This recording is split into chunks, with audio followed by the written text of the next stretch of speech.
Hello, hello, chat. We're going to be coming up in a little bit, but hello, everybody. Fauci Mercury is here.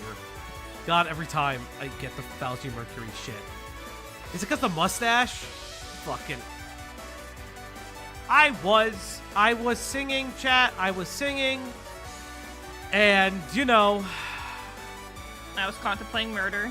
You were not contemplating murder, you fucker. Chat. It's I. You know. Ay, ay, ay. Hello, everybody! Egads, it's me. You know it. It's Fauci EXE. You know, it is. Today's gonna be a fun day, chat. I'm gonna let some people roll on in. If you know what time it is, it's time to hit that goal. You see behind me, look at the puppers. She knows what time it is. Look, she knows. It's treat time, motherfuckers. Your third favorite Italian. Who's 1 and 2? Who's 1 and 2? Messi? Come on, Edgar. Come on, tell me. Who's fucking 1 and 2? Who's number 2 work for? Yeah, who the fuck did they work for? Chef Boyardee. Uh-huh. Yeah. Just tell me who they work for, motherfuckers. Ay, ay, ay. We'll go on, maybe in just another song.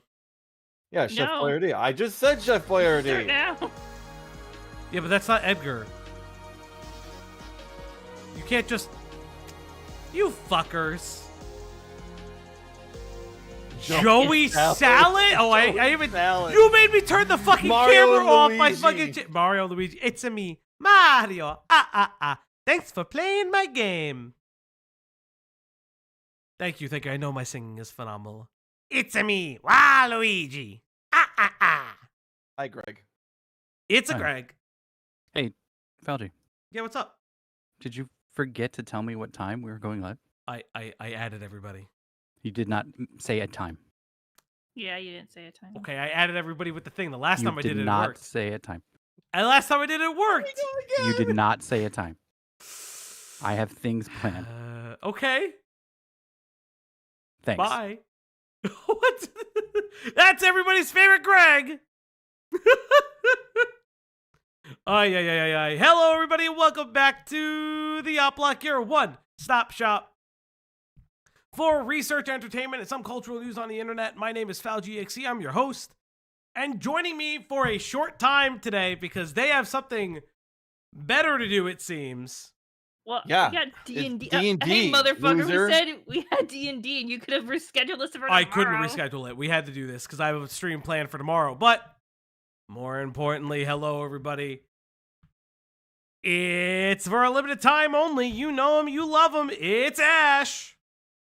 Hi, I'm contemplating murdering Fauci. Why are you contemplating murdering me? Could you give me an FLV file? And I had to Okay. download Premiere Pro. I didn't know what that meant. I didn't know that you I needed a different understand. file. I understand. We'll fix it later. I'm just very upset. Do I upload it? Like, should I upload Okay, it to okay, YouTube and then you so- download it? No. So there is a setting in OBS where you can save the file as an MKV, which is I Okay, can use file, perfectly fine. settings. So it's export. I don't see export. I see output, audio. You know what, chat? We'll do this later. Dude, I said later. Later, I'll show you. It's just, ah! Hey, everybody. You know what's really funny? The jokes I make, but more importantly, you know him. You love him. He's bald as a motherfucker. It's Q's hood ornament. You chased Greg away again.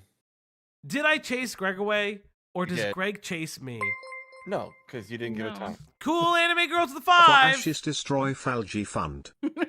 listen. Thank you, cool anime girls. You can destroy me anytime. Wow. You know, I should have thought of Wow. that. Not on Yeah, public. I'm gonna go tell Cloudy. I'll be right back. Can we not? Can we not? Okay. Can we not tell HR? Hey, While listen. he's scaring the Gregs. Yeah. I am not scaring the Gregs. Greg does this thing where he comes in and out. You know, I'm not scaring the Gregs. But hey, sexual harassment, I'm the one being harassed. But yes, Is that why you Morm, said Greg comes in and out? You're being sexually harassed. I can't believe he just did that. Jesus Christ, Ash. Ay, ay, ay. But yes, chat, you know it. It's pretty here. It's pretty there. It's pretty everywhere. Chat, it's so nice to see you. How's everybody's day going? I'm fine. I'm Fine. fucking tired. Yeah, I get it. I get it. We had our research powwow last night, and we all stayed up really late. Yeah, it was a very, very late night, making sure that all the Grummz stuff was like dotted T's, crossed Yeah. I's. We did a lot of research. Hammers have been locked and loaded to bash heads. Yeah, the meme is out there. My favorite thing is if you put Grummz in a GIF generator, there's just a bunch of memes just bonking him on the head. Yeah, And I find it hilarious. That was legitimately airbags doing. Yes, it was airbags doing. And there's just a series of memes and GIFs that's honestly somewhat endless of the different ways Grummz gets hit. I had to get water, Chad. I forgot to move my water. So when you get old, you forget your water. I forget a lot of things, Ash. You know this. But Yeah, more importantly, chat, you see it on the screen. The title itself. Let's get right to the video.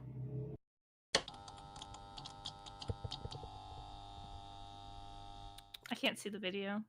What do you mean you can't see the video? Oh. I'm streaming. I need to transition. I'm tired. I'm sorry. I want to point out that I do these things. I set up everything. Hey, look, shout out to Koki Remix. We're always providing music. We don't know them. I should probably email them one day and just say thank you. But, that's a different story for a different day. At Opblock, Grummz, Ian Miles Chong, and Alyssa Merchant are some of the most Is Ian disadvantaged. Miles Chong a part of gaming? Is it gaming Pew's journalist? Planet. The video will go over who Grummz is. Yes, we're gonna go through everything. I wouldn't count. I would call him more political than anything. Yeah, else, but I wouldn't. So here's the reason I wouldn't count like an Ian Miles Chong. It's the same reason I wouldn't count Elon. They're much more focused on tech and like engineering your life, and none of them understand what that means. They just hitch on a wagon of Gamergate. We'll kind of get into it. We'll get into a lot of the different things that are involved in, Grummz. So, for those who don't know, FPS Diesel, the Gobbly God himself, put out a video called the game developer turned grifter, Grummz. Now, for those who don't know, a couple months ago, actually, you know what? We can look real quick. Let me see if I can find the stream. YouTube. Diesel. IRL. I want to note that I was the catalyst for this one. Not particularly, but sure. Where is it? I can paste Oh, that's the right. He thread took where it he says down. it was me. Did he? Oh, that's right. He took it down, if I remember correctly. Wait, yes, no, lives? 'cause- No, was it in lives? He did take it down. He did. He actually did take it down. Well, what did you take down? We'll talk The about why he Grummz. took it down. Let me double check if it's still down. It should still be down. Is it He still should actually put down? it back. He should put it back up now, actually. Because it was before the creation of the channel. Our channel, yes. Yeah, it was before the Yeah. creation of the channel. Yeah, so we took it down. We'll discuss why. So, in a now deleted, in a now privated stream by one streamer supreme, FPS Diesel, aka Diesel IRL, Goblin King Supreme. Goblin King Supreme. It was my first foray into script writing. I presented a little docket to Diesel. I actually have the original script. We'll go over parts that were cut, obviously for time.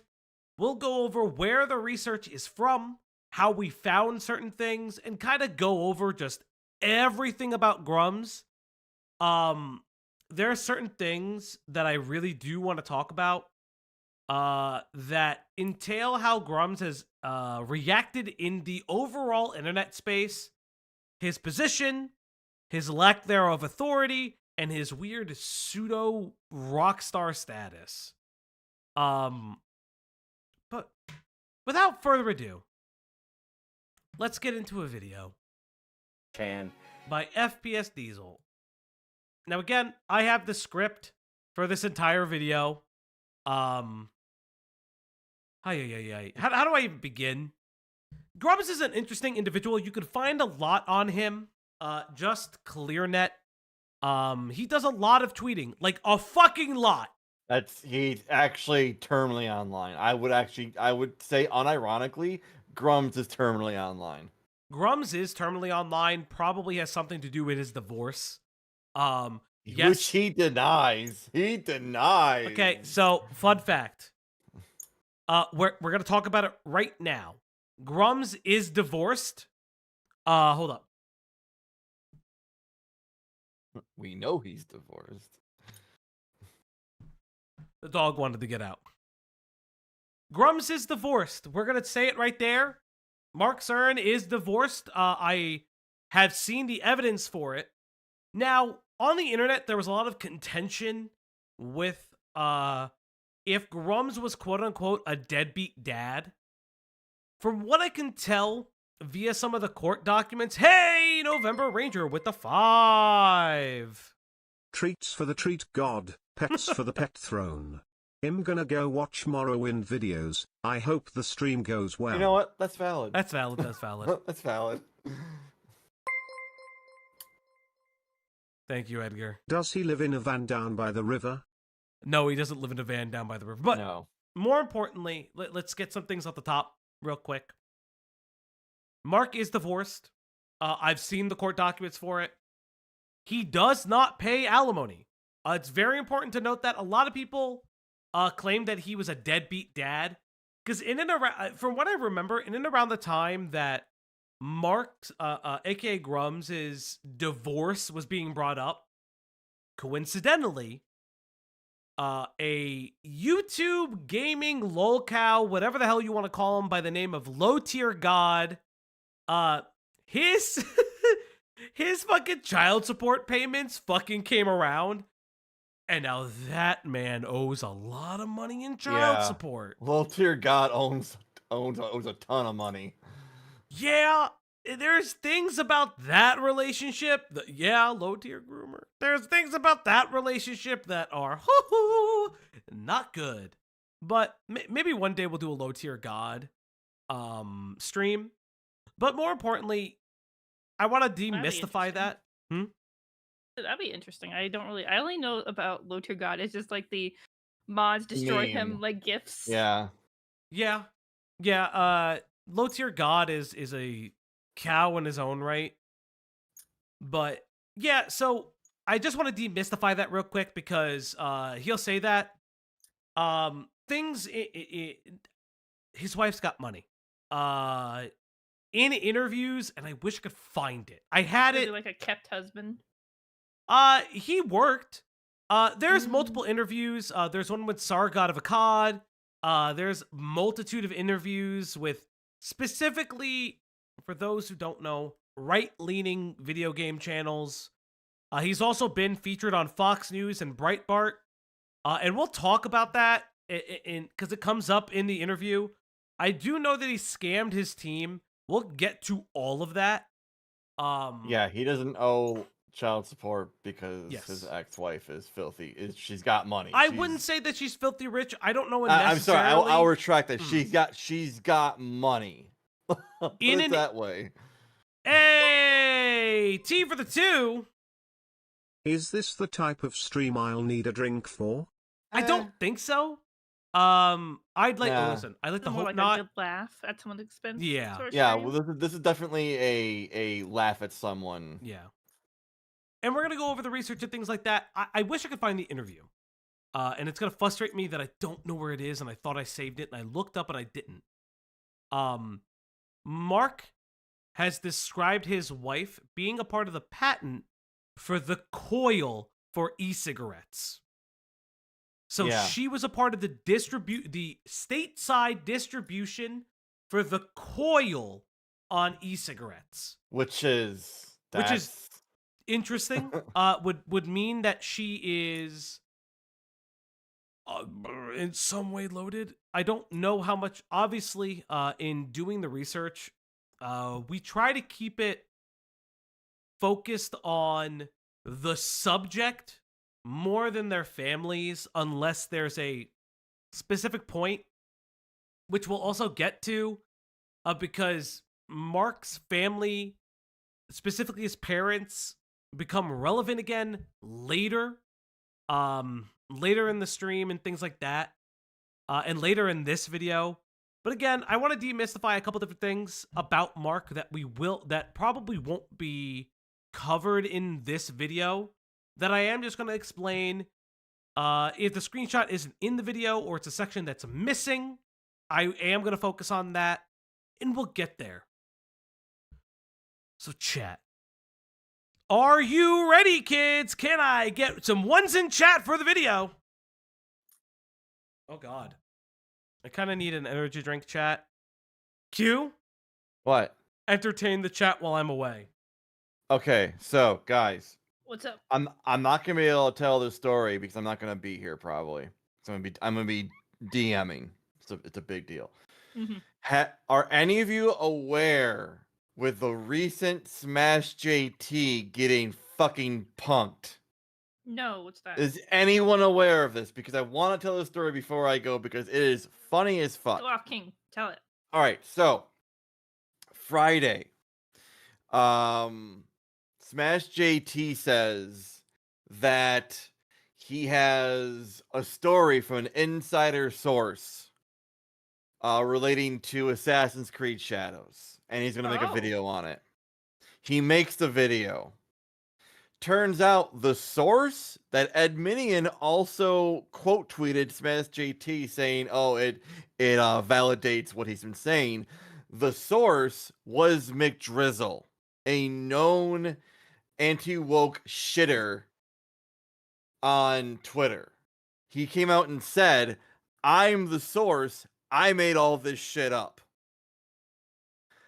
And it proceeded to make Smash JT look like a complete idiot because he just took a source off face value, just off rip, believed this, and ran with it. Didn't vet the information, didn't vet the source, didn't do anything. Made a video and got made like a fucking idiot. And then proceeds to fucking mauled and make another video about Insane. I got some troll lied to me.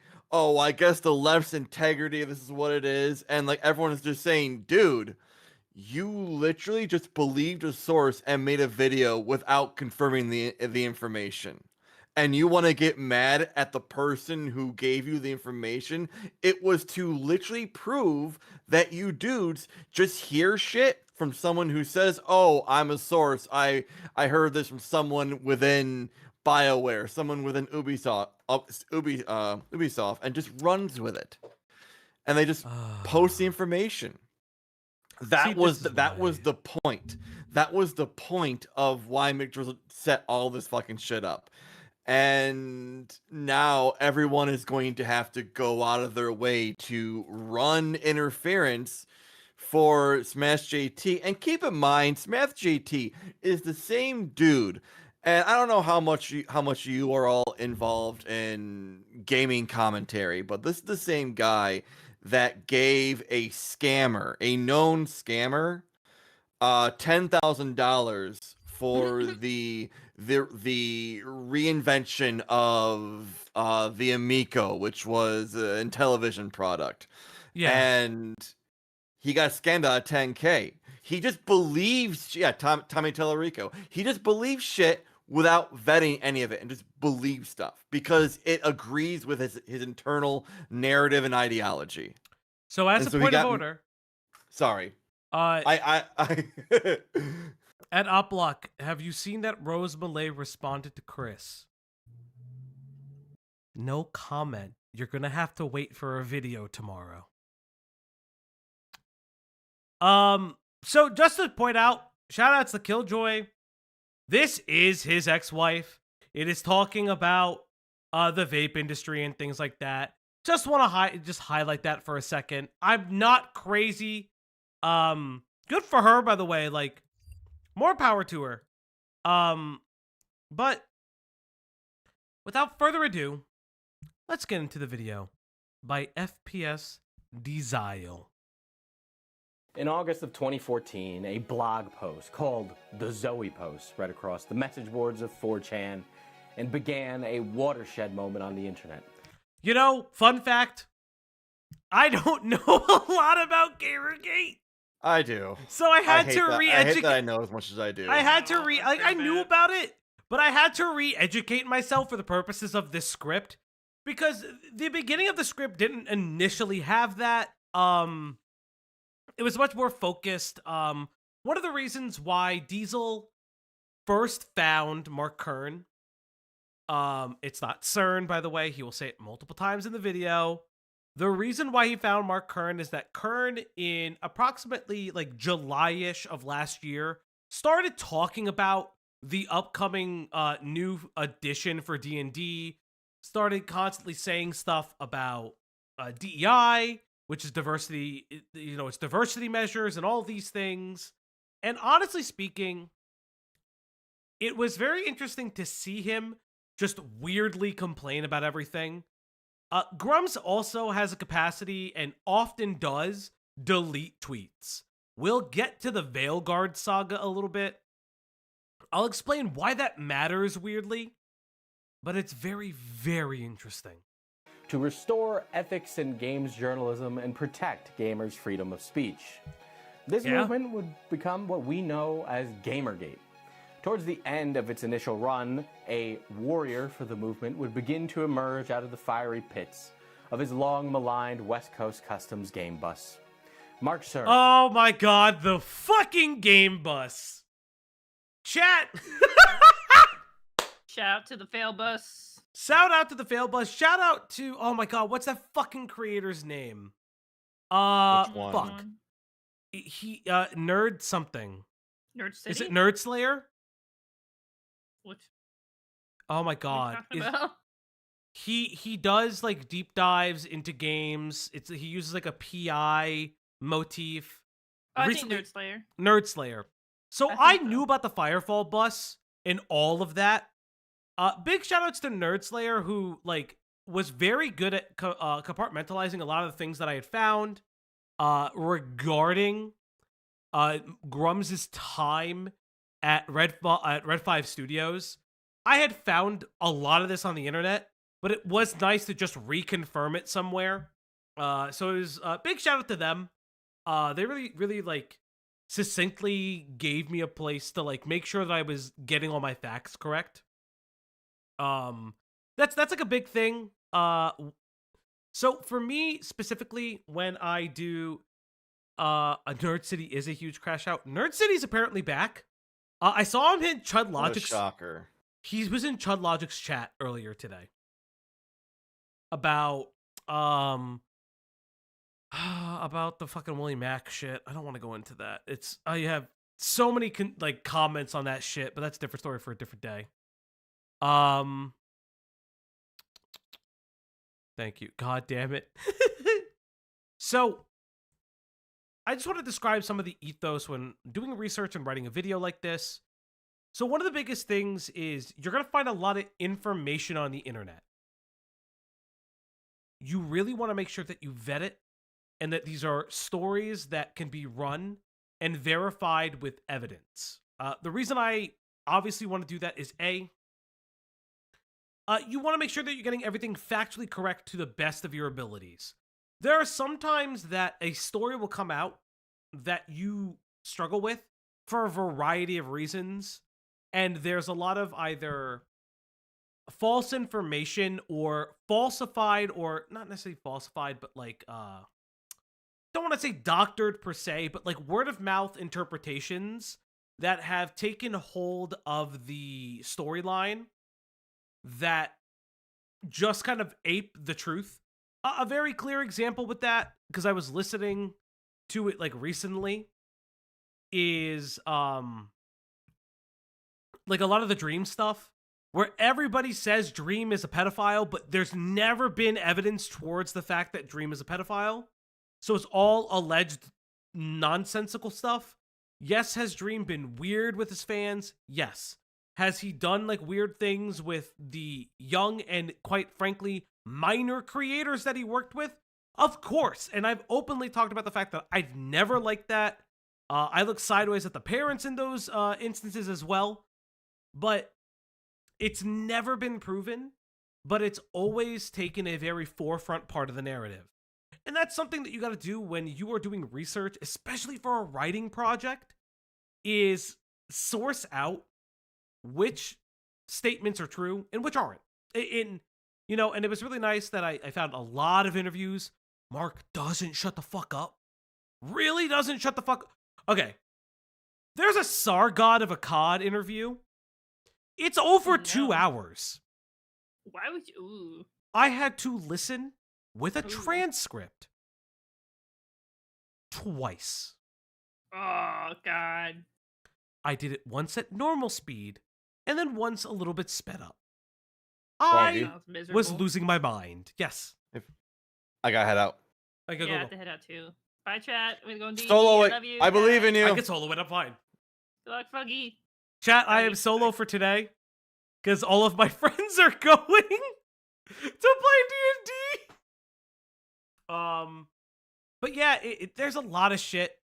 Guys, remember, we have that goal. If we hit that goal, that dog gets to eat a treat. You know what time it is. But I do just really want to talk about that because there was a lot that went into it. Really, nobody should listen to Sargon of Akkad for more than 15 seconds. D&D stream when? Maybe one day. I don't know. If you guys want it. But yeah, there's just a lot of things. I do have the original script up. I have it in a separate file.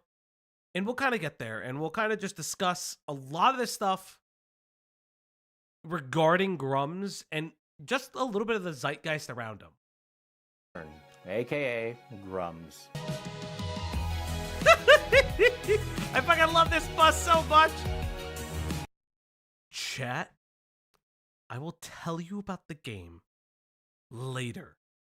Again, Diesel will reveal it. It was an anonymous source. But we'll talk about the game a little bit. We will talk about Ember. Hi. Full disclosure, the reason I know so much about Mark regarding Firefall is I wanted to play Firefall. I thought it was a really interesting title. This idea of a third-person MMORPG shooter was super interesting to me. But it never existed. It just never did.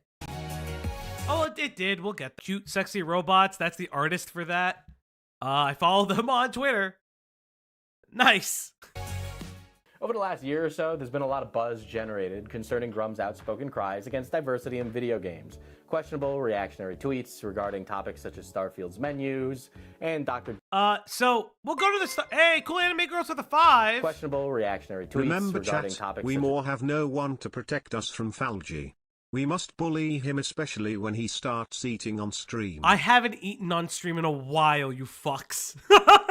Starfield's menus. So let's talk about this real quick. So I actually talked.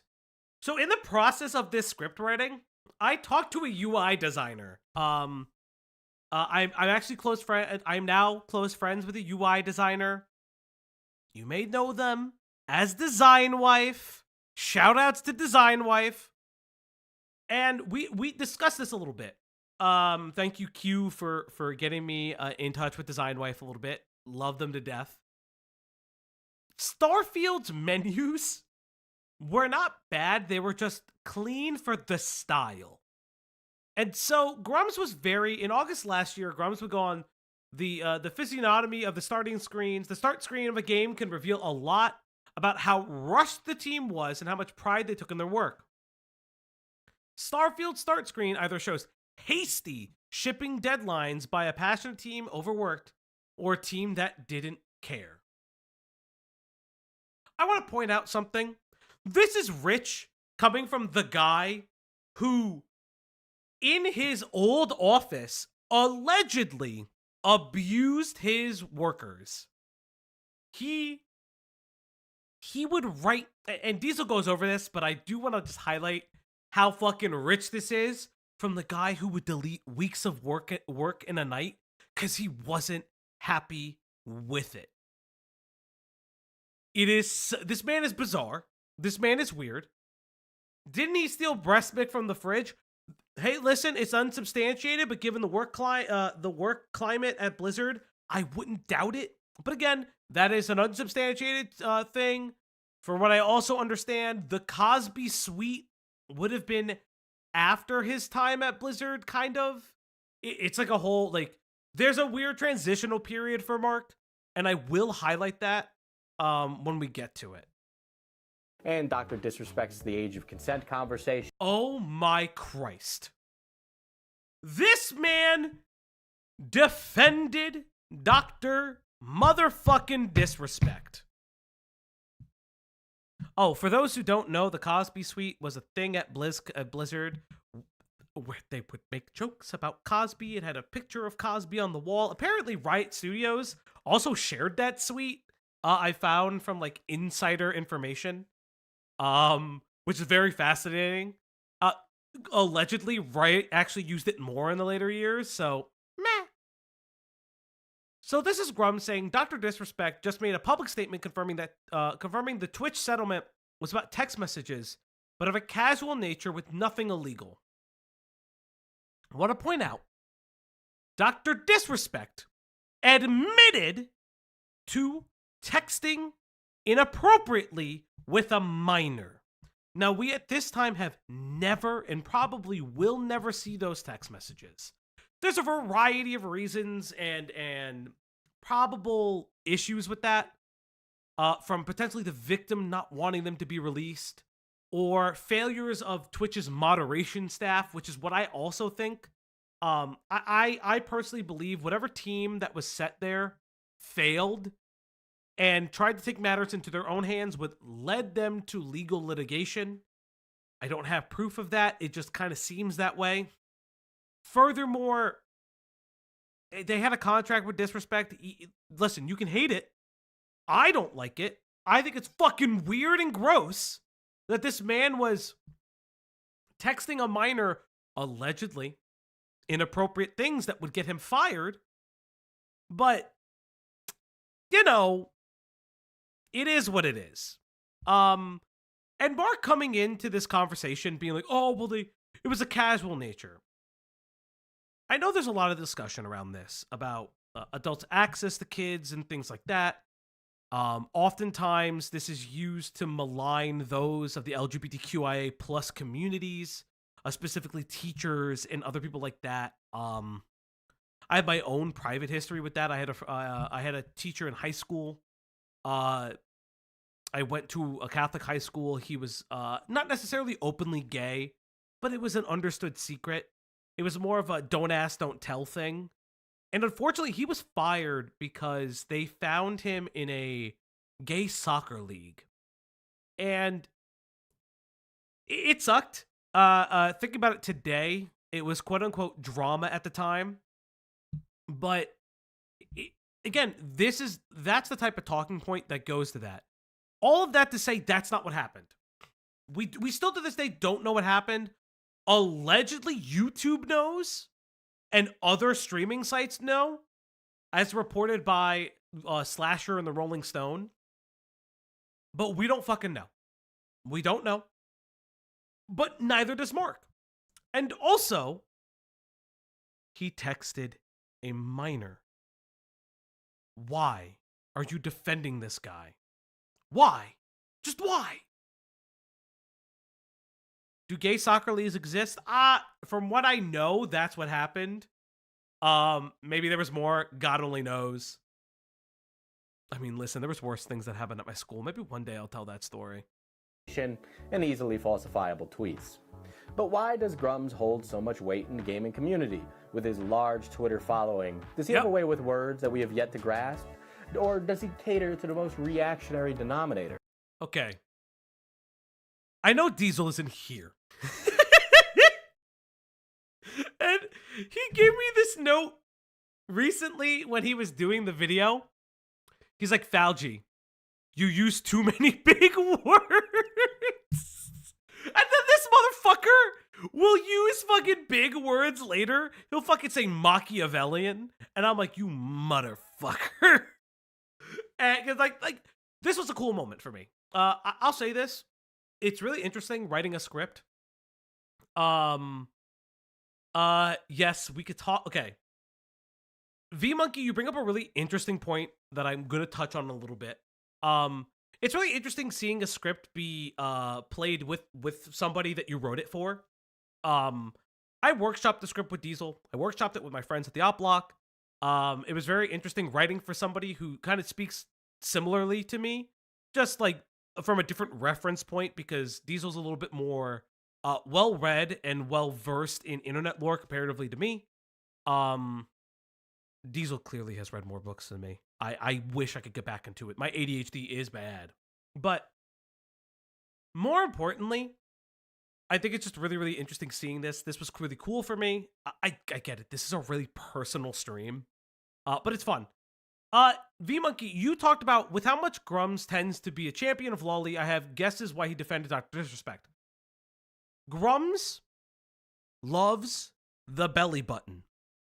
It is very clear, in my opinion, Grummz has a navel fetish. There are certain things that we left out of this script.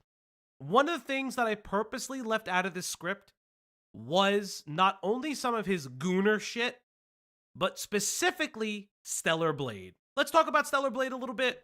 I know there's a lot of preamble, but we'll kind of get there, and there's a reason why. For those who don't know, when Stellar Blade was featuring its own manufactured controversy, because it was manufactured, the game was still coming out, there was light censoring, but honestly speaking, when looking at it, the censoring later just didn't appear to exist. It was 100% manufactured. Grummz somehow, and I found it, and we never included it because it featured like real people whose names are tied to it. Grummz got a change.org petition and somehow got it mailed to the studio. Like, he handed it over to the studio in charge of Stellar Blade, if I remember correctly. But there are videos of people saying they want Stellar Blade the way that it is and like the way that games used to be. We didn't feature that in here just because we both agreed that it would probably be really weird featuring like real people. A la, like, if you remember during COVID, the whole Imagine debacle.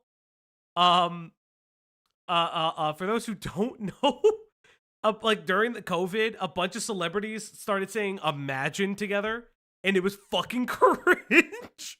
And so that's what it was, but real people. And I'm like, I personally didn't include it. I don't know if Diesel remembers this conversation, but I told him about that, and even he was like, yeah, it's weird. But yeah, we didn't include a lot of the Gooner shit because, realistically speaking, you're not going to turn the dial on the diehard Grummz audience and people who are like that, who already believe that they are a protected class that's being attacked from this idea. I want to make something very clear. I personally don't care about the Gooner shit, and neither does Diesel. To my recollection, I don't want to speak for him personally. The Lolly conversation, listen, you know me, what I would say on it. I think it's fucking weird. I don't like it. I don't want it in our server. If I fucking see it in the server, boot, immediately fucking... But there was a lot of other Gooner shit, like, you know, big-breasted women, shit like that, that honestly speaking, like, doesn't speak to that audience and doesn't speak to the people in the middle. This video wasn't designed to be a catch-all for Grummz. This is a 30-minute thesis on the life and times of Grummz and some of the issues with him. There are countless hour videos, a lot on Grummz. That was never what this was made to be. And what the fuck are you two doing here? D&D was canceled. Why was D&G canceled? We're a person short, and we're literally in the middle of what's going to be a boss fight, and I don't want to do that without everyone there. Yeah. Okay.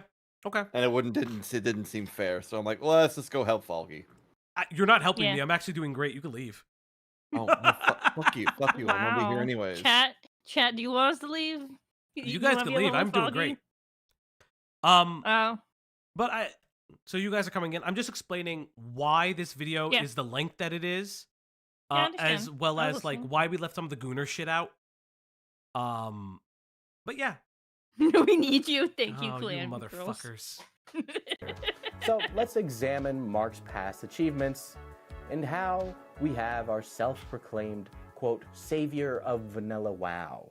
And they miss their home and their community. If you provide a home for these veterans again, they will come back. We are gonna get... Okay. So I have titles. Okay. Knock on Diesel. I asked for one thing in this fucking video. I have titles for each section. Y'all Capan sound Falgi's the goat. Thank you, Patu. Wow.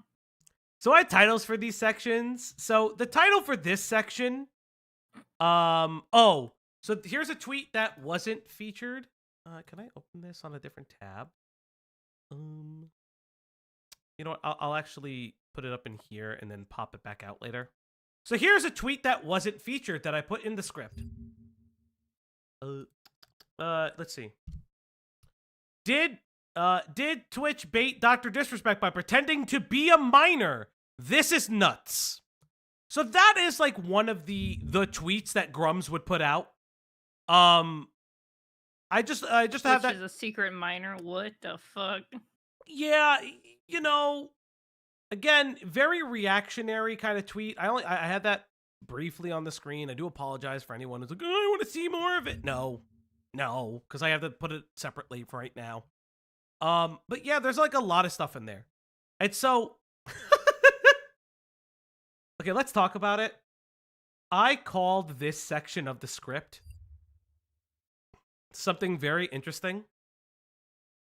Chat, I called this, what'd I call it? Mark Kern, gaming's misunderstood DEI hire. That's what he really should. That's what he should have called. That's what Diesel should have called the video. I'm going to tell you right now, based on my research of Mark, he is a DEI hire. It's in my opinion that Mark is a DEI hire, and I'll explain why. In interviews, Mark kind of discusses what he did for StarCraft, which would be one of his first projects that he would be a part of. Mark is of Asian descent, and he was actually, in his own words, was sent over to China to like broker like relations for the esports community. It's probably why Mark later has the idea of the Firefall bus being an esports hub years before League of Legends is far successful. I'm not gonna say like again. Yeah, he's a DEI hire. Whether he likes to admit it or not, whether his audience likes to admit it or not, in my personal opinion, looking at the history of Mark, he is a DEI hire. Now, allegedly, he made a game. Fun fact, he just worked on he is credited for his first game, which is Krexa. We'll get to that name later. He's credited with sound, like sound development of the game and things like that, but it's interesting. We'll get to it. And they will likely play both the new content and the legacy content. It all starts in Mark Cern's youth. You see, Cern describes an immediate love of gaming from an early age, teaching himself how to code, draw, and plan out level design well into his collegiate years. However, as Cern states, the quote, Asian side of my parents... This was a wild quote I found. Hold up. I gotta fix this fucking thing real quick.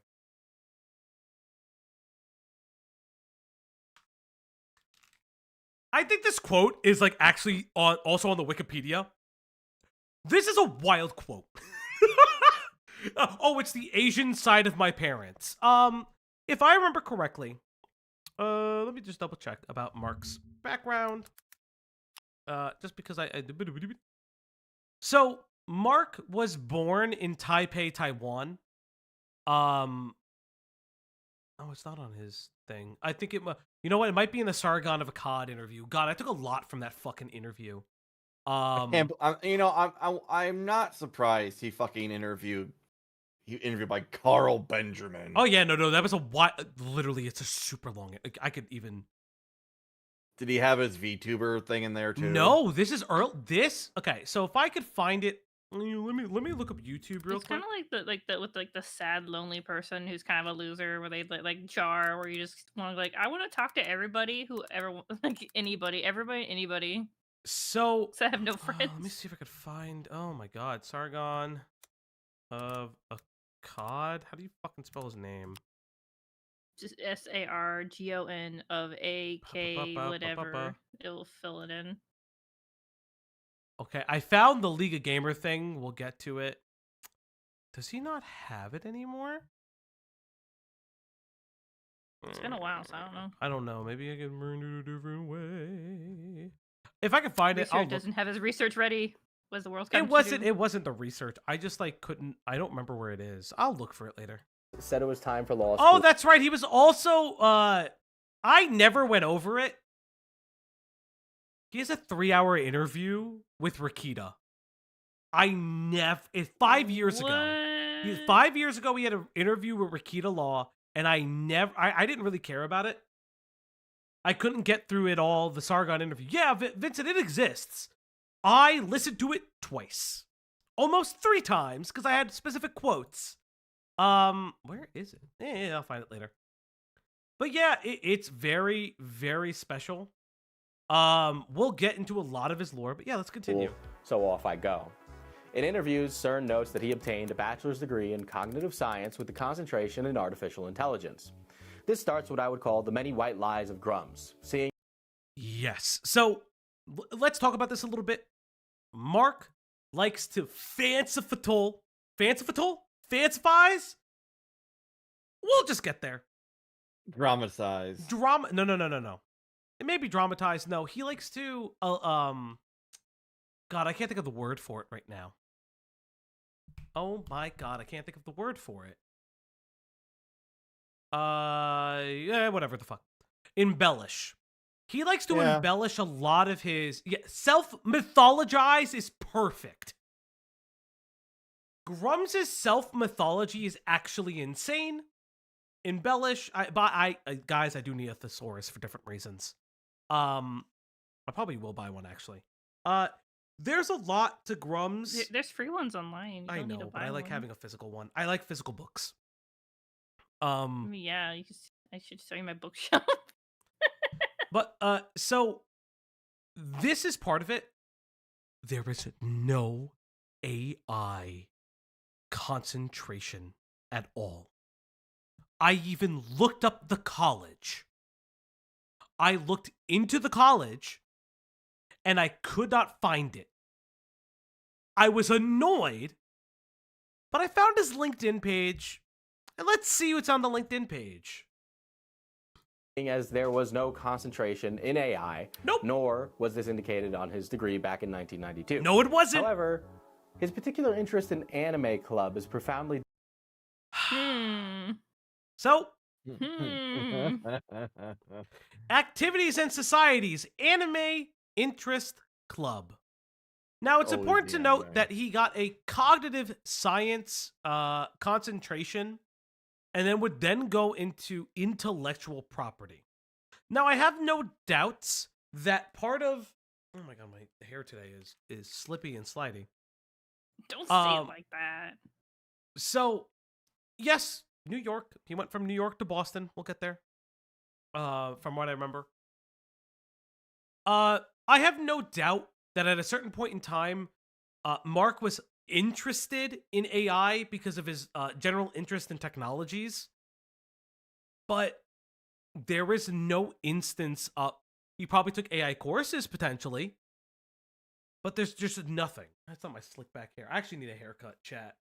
I do need a haircut. It's just like, it's super long and curly, but it is what it is. Displayed on his LinkedIn profile page.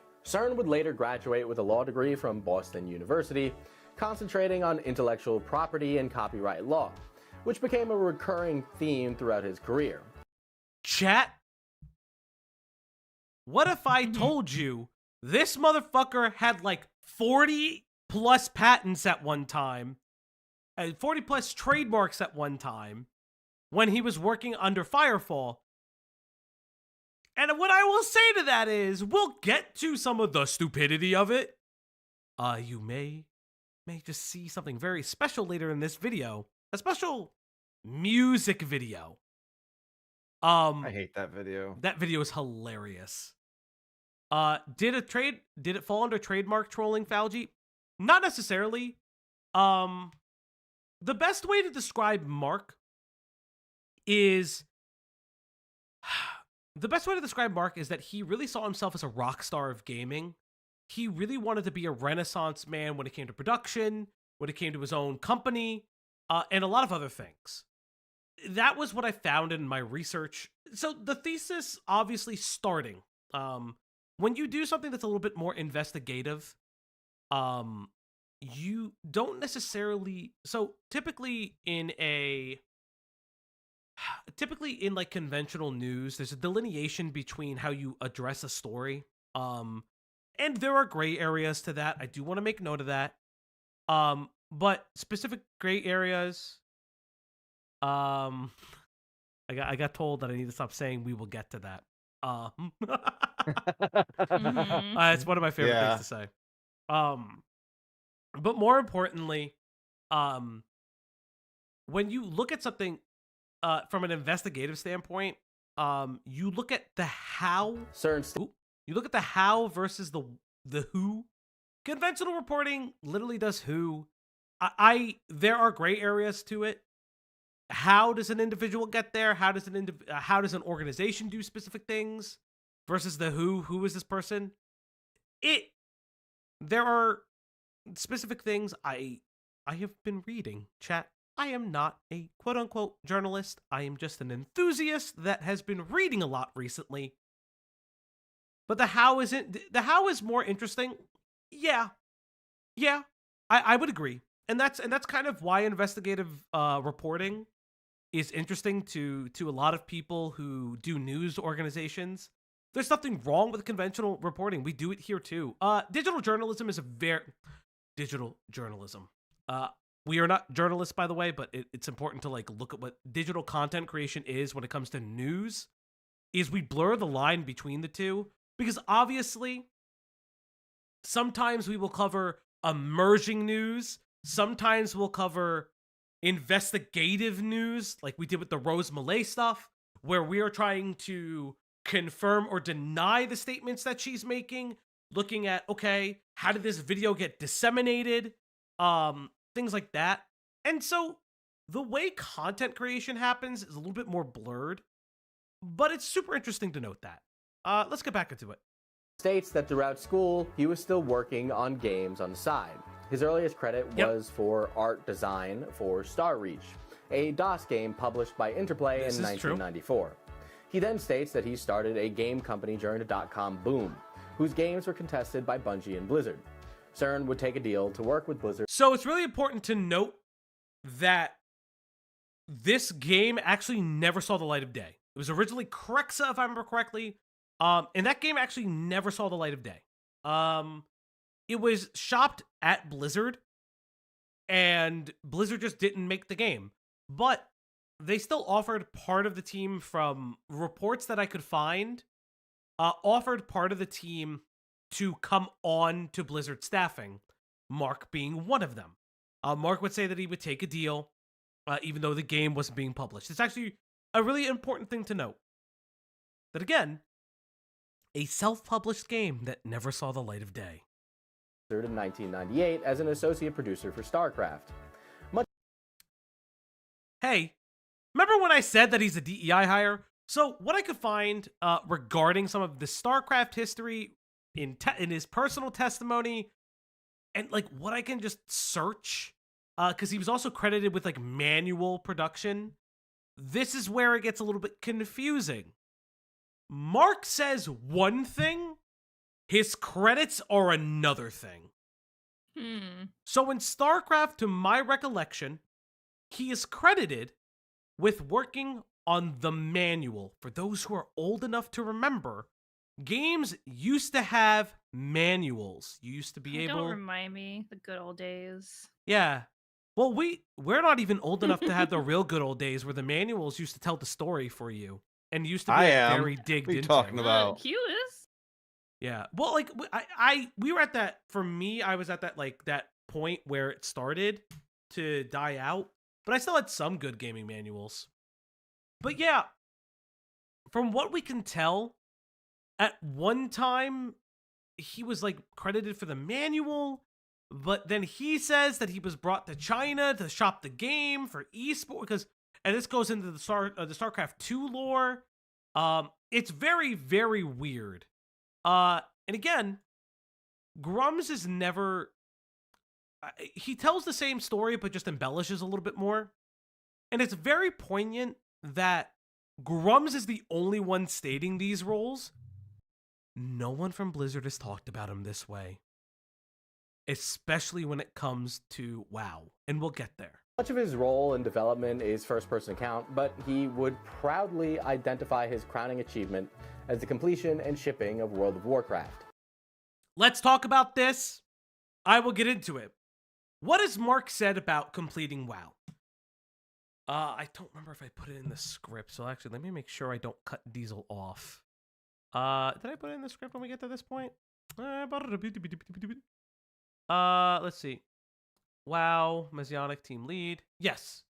Well, let's do it a little bit, and I'll talk about it. In interviews, CERN went on to say that the game was the black sheep of the company, and without his position as team lead, WoW could have not shipped. Like before, the validity of Kern's messianic claims have never been corroborated or refuted. Examining works written by former Blizzard MMORPG game changers, there mentions little to no impact that CERN had on the game. Important to note that. There are books about the logistics and creation of WoW. None of them mention Mark. To my recollection, none of them credit Mark as saving the game. It's very, very weird that he said that in interviews. He's dropped names saying that he moved people from different staff positions. He's talked about like, oh, he helped kill, like he had to kill Warcraft 64 so World of Warcraft could live. A whole big thing with that. But it's really important to note that I couldn't find it.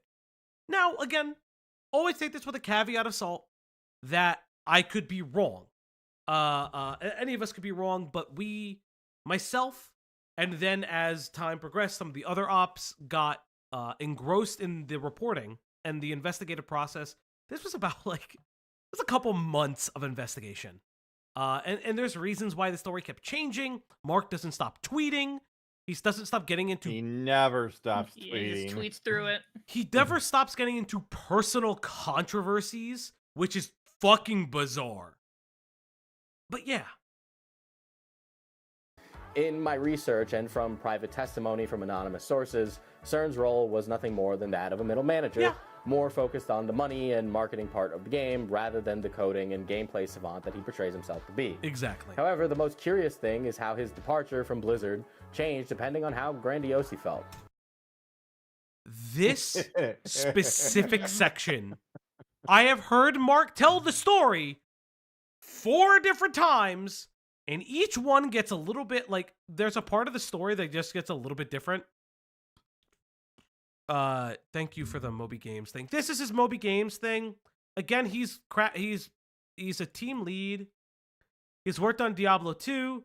He got producer roles. His StarCraft is associate producer. We don't know what that means, per se. The StarCraft stuff, still associate producers. He's gotten thanks on some games. This is just other things that he's done. So this is these are his credits. Again, he's a team lead, but a team lead, from what I've been told privately, is... Ooh, that's the wrong button. A team lead, from what I understand privately of the games industry, is pretty much nothing more that... like, he could be a team lead in relation to things. Specifically, like, how team lead in manual development and editing would imply that, like, he's the team lead for manual development. He's a middle manager being assigned a role. It doesn't mean that he was producing the game. He just manages.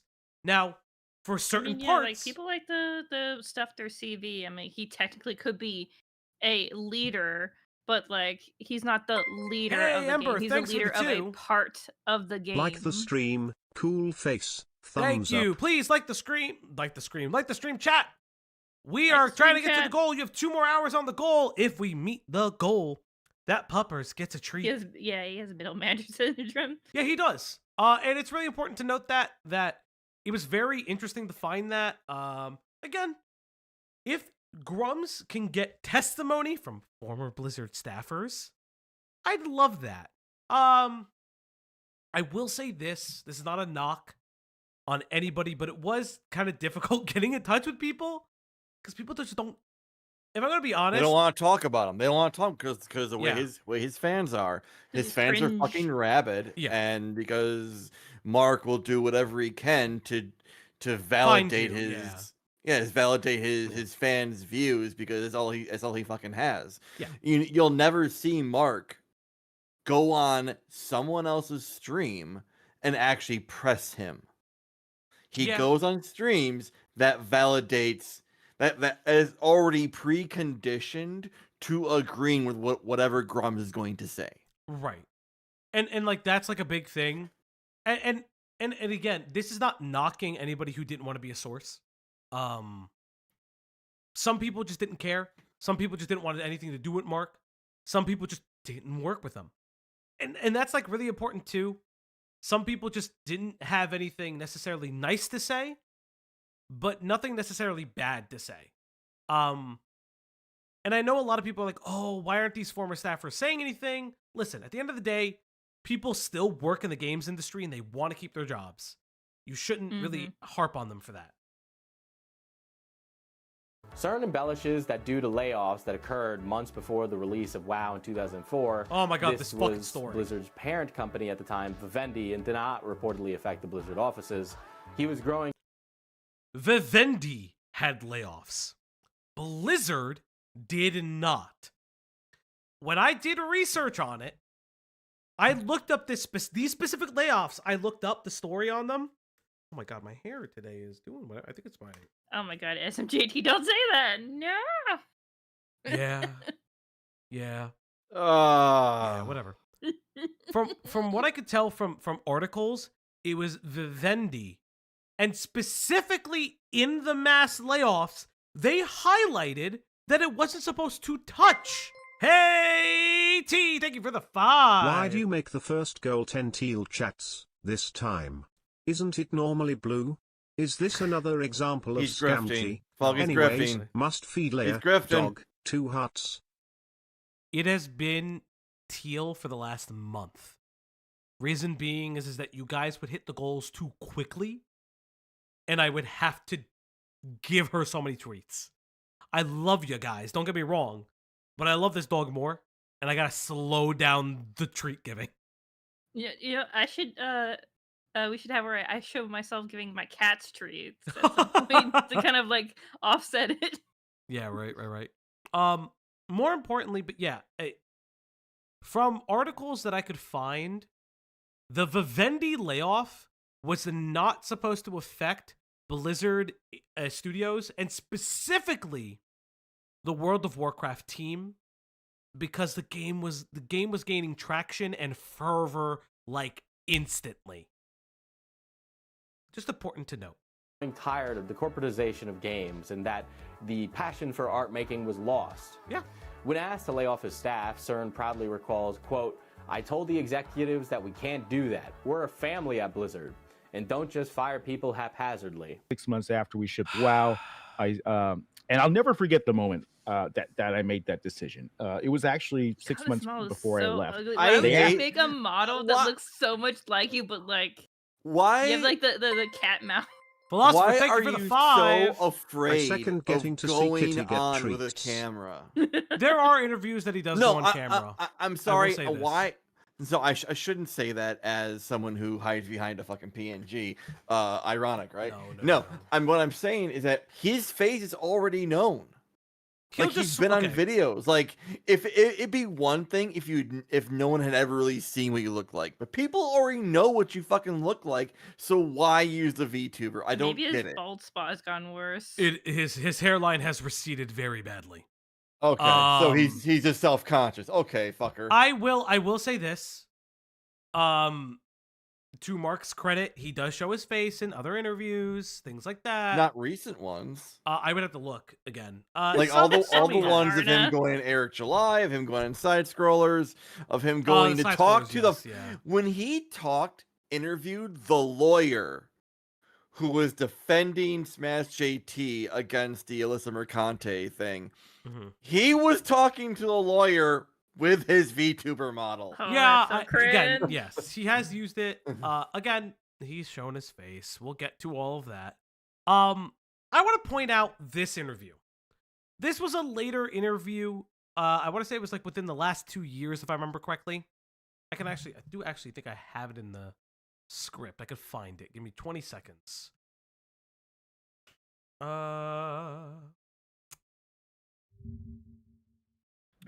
So this interview was 10 months ago.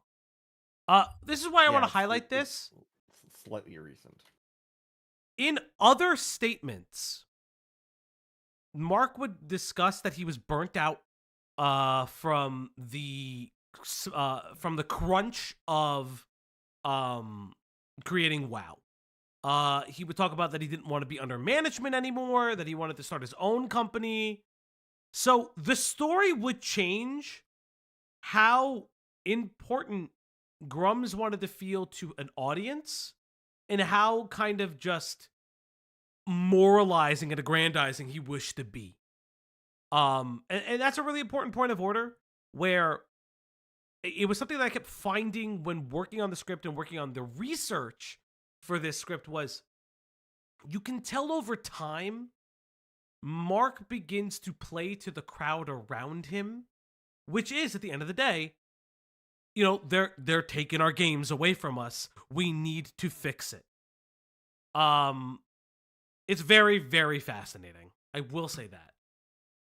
Asked me to lay off the most successful team in Blizzard history on the eve of our greatest game. And they said, you got to go in and you got to chop people. And I said, no. I said, we are a family. We've been telling people for years we're not Electronic Arts. We don't hire developers and then fire them as soon as whenever someone calls you this your office family. I want to gag. It's like fucking creepy and like weird. It is not family. They're just using that to manipulate you to work or make you work harder for like the minimum amount of pay they can give you. Don't ever trust it. Don't call yourself a family at your workplace. It's fucking creepy and weird. We're a family. We have pizza parties and underpay you. It's very creepy. It's very weird. Very, very weird. We're done with the game. This is wrong. And I'll never forget what happened. The VP turned to me and said, well, we're a real company now.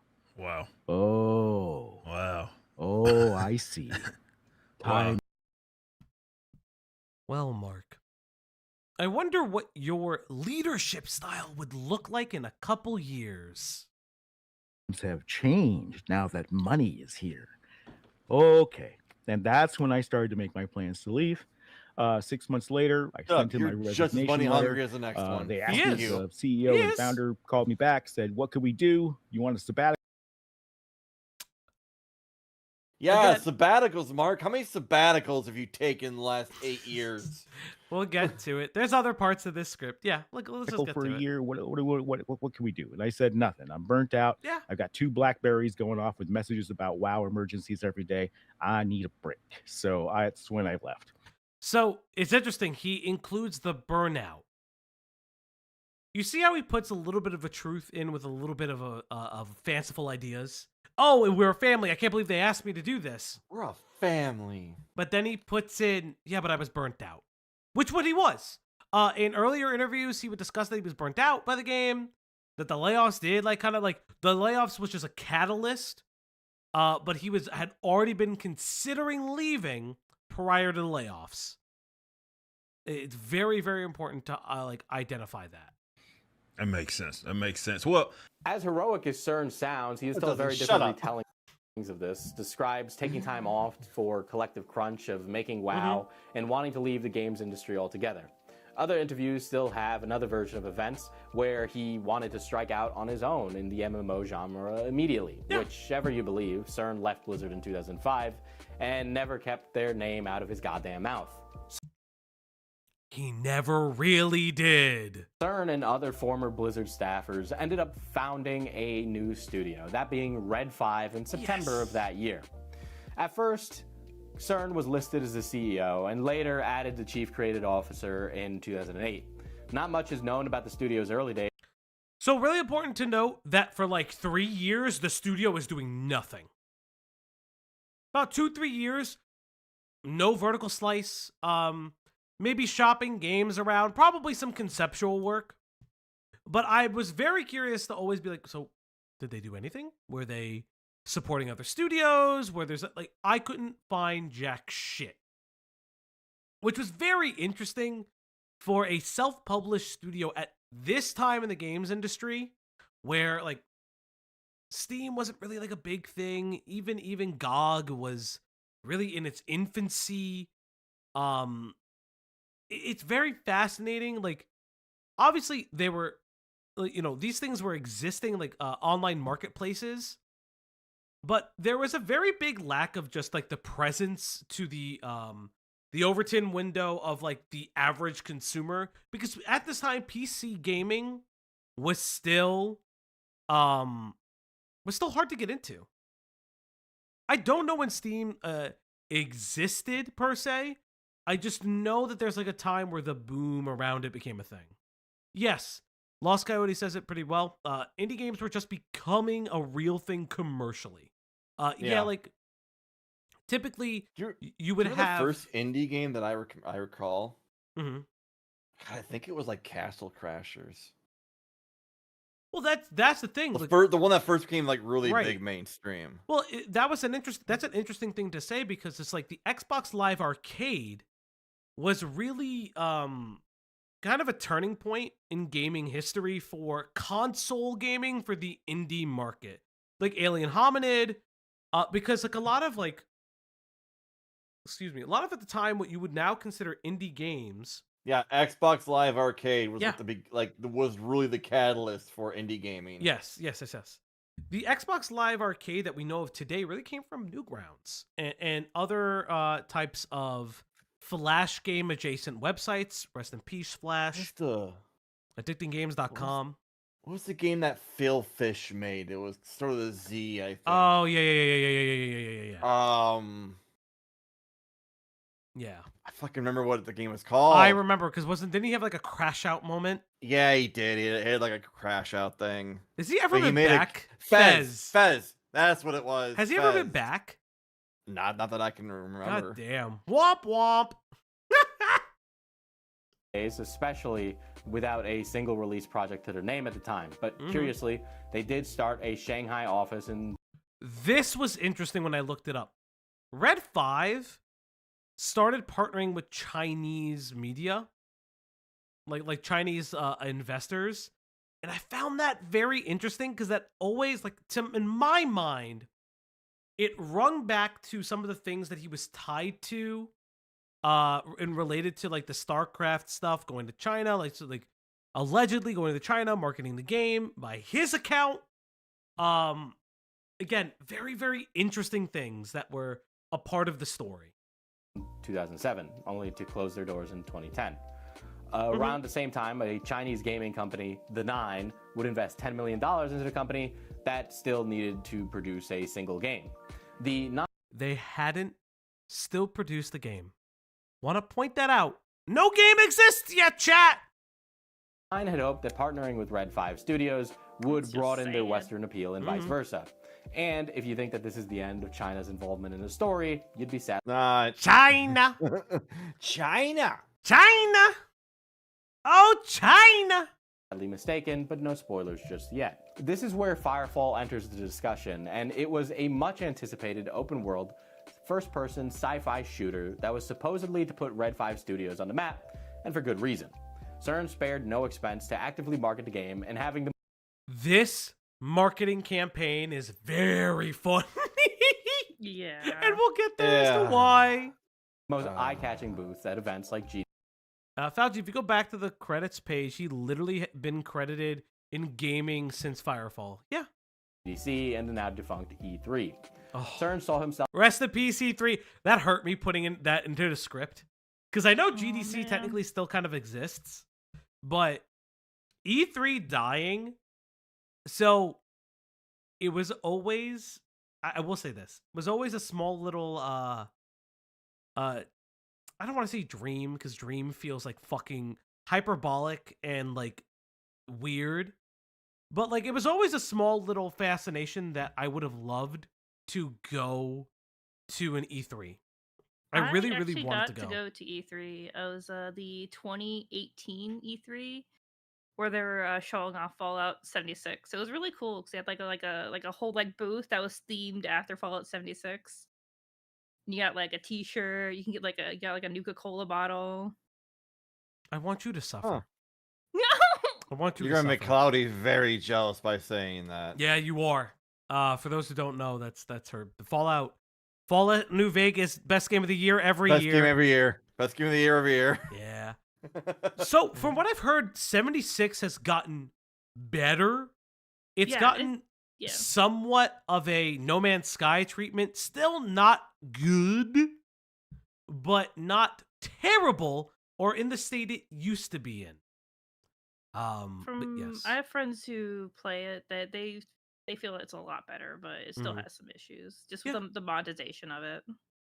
Yeah, 100%. Sorry, she made a little grumble noise, chat, because she was like, "Hey, where's my treat?" I don't know. I don't know what to tell her yet. Himself as a bit of a gaming icon and spent money like he was one. During the development of Firefall, CERN took out at least 44 trademarks. 44 trademarks! It was 18 pages! 44 fucking trademarks for what God only knows. There are trademarks for projects well, no, there was trademarks for projects that would never exist, like future projects. There was a lot. Like, a lot. It was very, very weird. You think the guy who had 44 trademarks would fucking trademark his own game? So let's get into that. Because so recently, there was a weird, fake sex game on Steam. And it stole the Ember name on Steam. Because he either let the name lapse or never had it to begin with. What I will say to you is, from my understanding, he has to now go to Steam and prove that he deserves the name of the project and show proof of a trademark that may or may not exist. I will also add that I have insider information that anytime somebody has brought up that specific discussion in the Ember Discord, the mods have deleted it. Here, I'll post a screenshot of it just because if you open it up, there's a chance you're gonna hit some MSFW with the screenshot. We'll put it in the Discord, but yeah, I posted. But yes, and the developer's name is Grummz. Yeah, it's bad. But yeah, it's really important to note that anytime this game was ever discussed, they would just delete it. They would say it was fake news. I don't know. It exists. including publications and web series that had nothing to do with Firefall. Before we get to the famous Firefall bust, though, some of the money was spent on very interesting things, like the following videos that have no relation to anything whatsoever. This shit is wild. If you haven't seen this yet, get ready. Welcome to King's Landing. Yeah! Kings and whores where anything can happen. Yes, quite right. Do be careful, because shit's about to get real. Well, I'm the fucking king! Probably wrathy and wrathful and nasty with a This is wild. I want to point out that this is one of the craziest things I've ever... So, if you're saying, what is this? If you weren't around for Diesel's first stream, there are 2 of these. He made 2 separate Game of Thrones music videos. Funded them. We don't know why. Just I like Game of believe they're Thrones. still... If I remember, they are still... Let me see if I can find it. If I remember correctly, they're still on the website. Was it Firefall?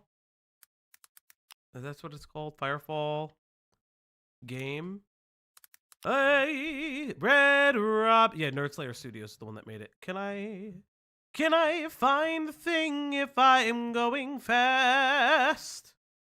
Dust in the wind. And it is how this All is we Foggy's are searching is for things dust. loading What's going on? screen. Sorry, I In just got the back. wind. Yes. Foggy is loading up a link. So Is he's he- singing. Though we all is I don't want to dust watch the in fucking video. wind. Come No, on. I'm showing it is on the on the YouTube page, you numbnut. Okay. I'm like, Oh, God there you go, damn there it. it Don't is. make me watch So you that can shit see again. it here. There are 2 of these. And they're on the official Firefall YouTube page. No. Extra Credits did videos for it? Oh no! They did. Oh. They, again, So- they So do you paid know a the pretty stuff penny that- for a the lot of extra shit. credit stuff, Foggy? I don't know who Extra Credits is. So they were on zero. Is it zero punctuations? Was They're on the Escapist, they're on the escapist. They're an escapist. So yeah. there was Okay, like okay. some controversy with like a fundraiser Oh, Christ. and like money not being allocated properly. It's been like 6-8 years, so I don't remember it exactly. I would have to look it up, but I think it'd be pretty interesting to look into. Ash, What? I'm deleting that. There's a reason why. Oh, okay, my bad. You would have to censor specific things. Oh, my bad. I'm sorry, guys. It's okay. It's just I the... didn't- what am I? Look at the chest. I'm sorry, chat. I thought it was just a tight shirt. Okay, let me Nope. give me a second. I'm sorry. Nope. That was one of the jokes. Okay, don't worry. I'll put Poggy over the nipples. Don't do that. Fucking just censor the person. God damn it. I hate everything, chat. I hate it all. I hate it all, chat. But yes. But let's watch a little bit more. There are 2 of 2! these, and they There's are 2 of both them! equally as irritating to watch. We know, we And just now looked at 'em. CERN's spending magnum opus, the Firefall bus, and boy oh boy, do I love the Firefall bus. The picture.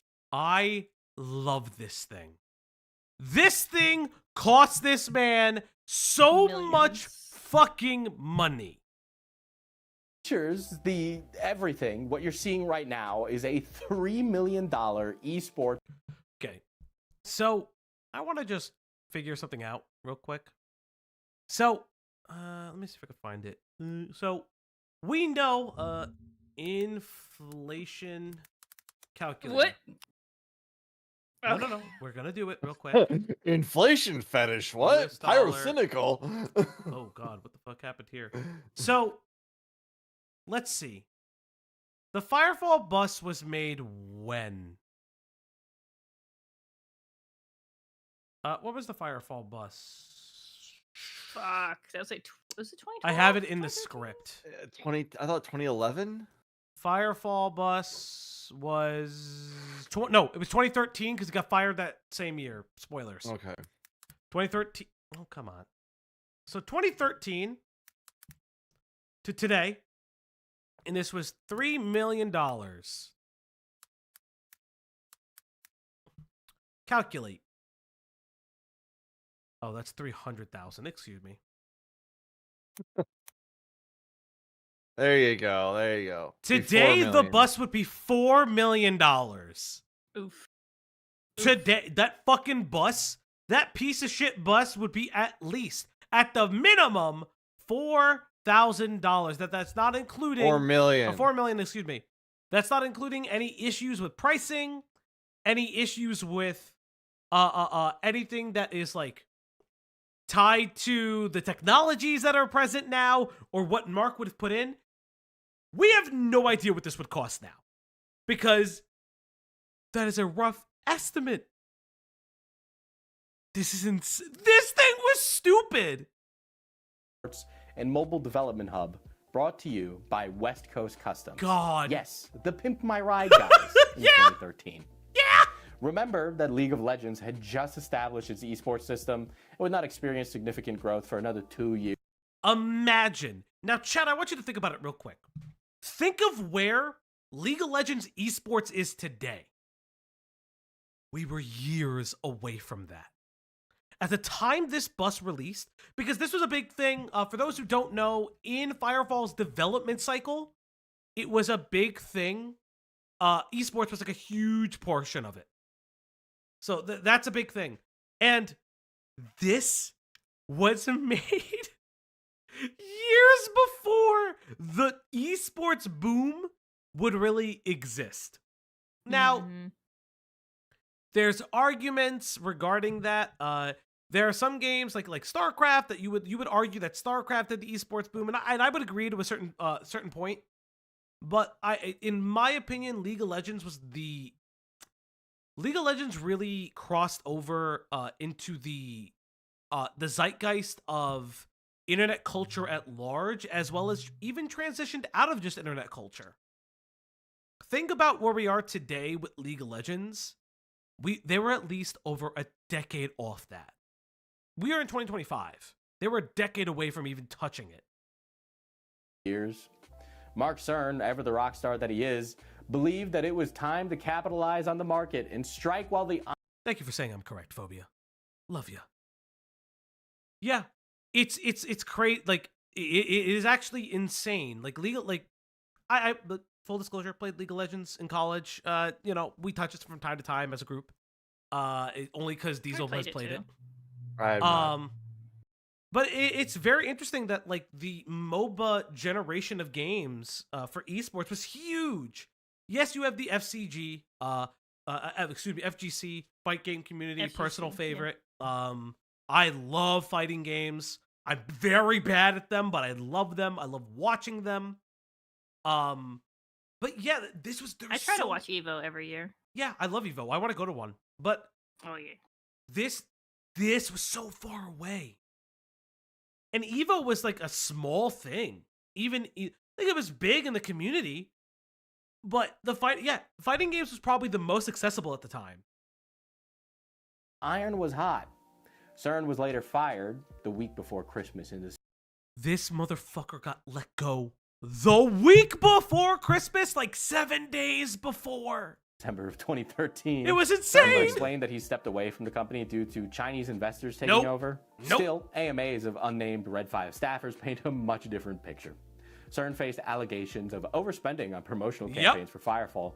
Red 5 employees described CERN as being prone to extended absences and having, quote, erratic, impulsive, and very disruptive leadership style. Staffers reported that he would send out a barrage of hate-filled emails all throughout the night and throw away weeks' work of... I want to point out, so I read, there is the thread. I wonder if I put it in here. Did I ever put the thread in here? Did I ever put the thread? I may not have. How dare you? Actually, here.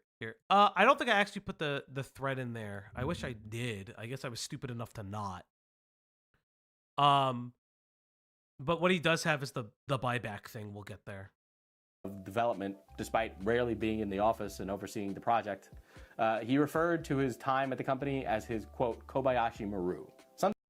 For those who don't know, Q, can you explain what a Kobayashi Maru is? I can actually explain what the Kobayashi Maru is. Kobayashi Maru is a Star Trek reference to a holodeck simulator where you are put in a unwinnable situation and you have to choose which situation that you're going to go with. And the situation is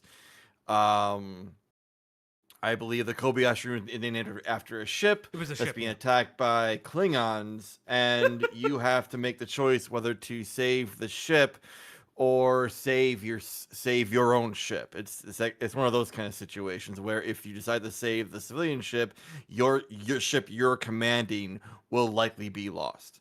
I might get a little bit mixed up in that, but that's basically the gist of it. Captain Kirk, being the guy that he is, changed the parameters of the simulation before he ran it in order to allow him to be able to win, because Kirk doesn't like losing.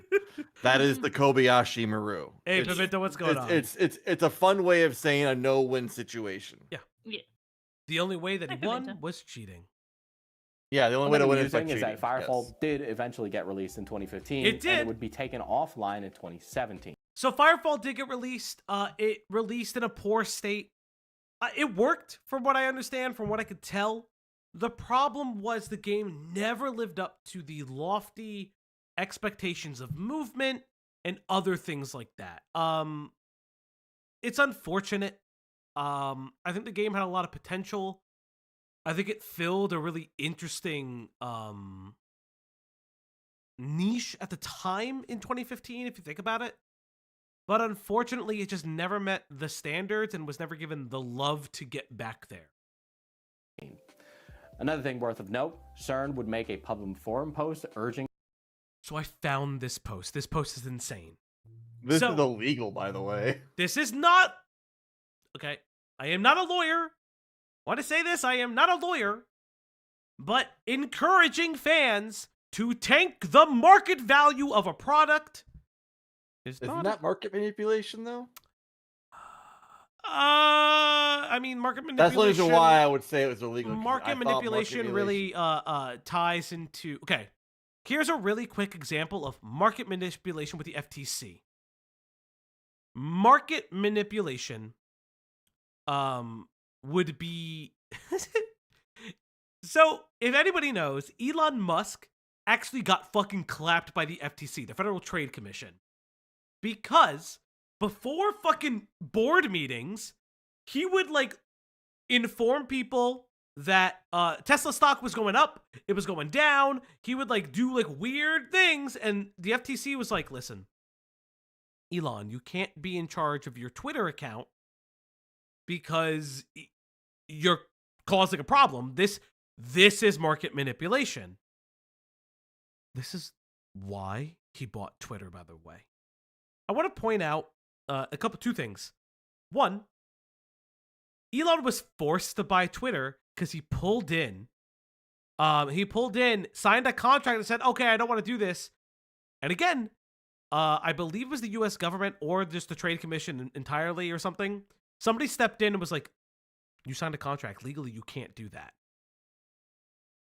But one of the biggest reasons was this specific thread of tweets.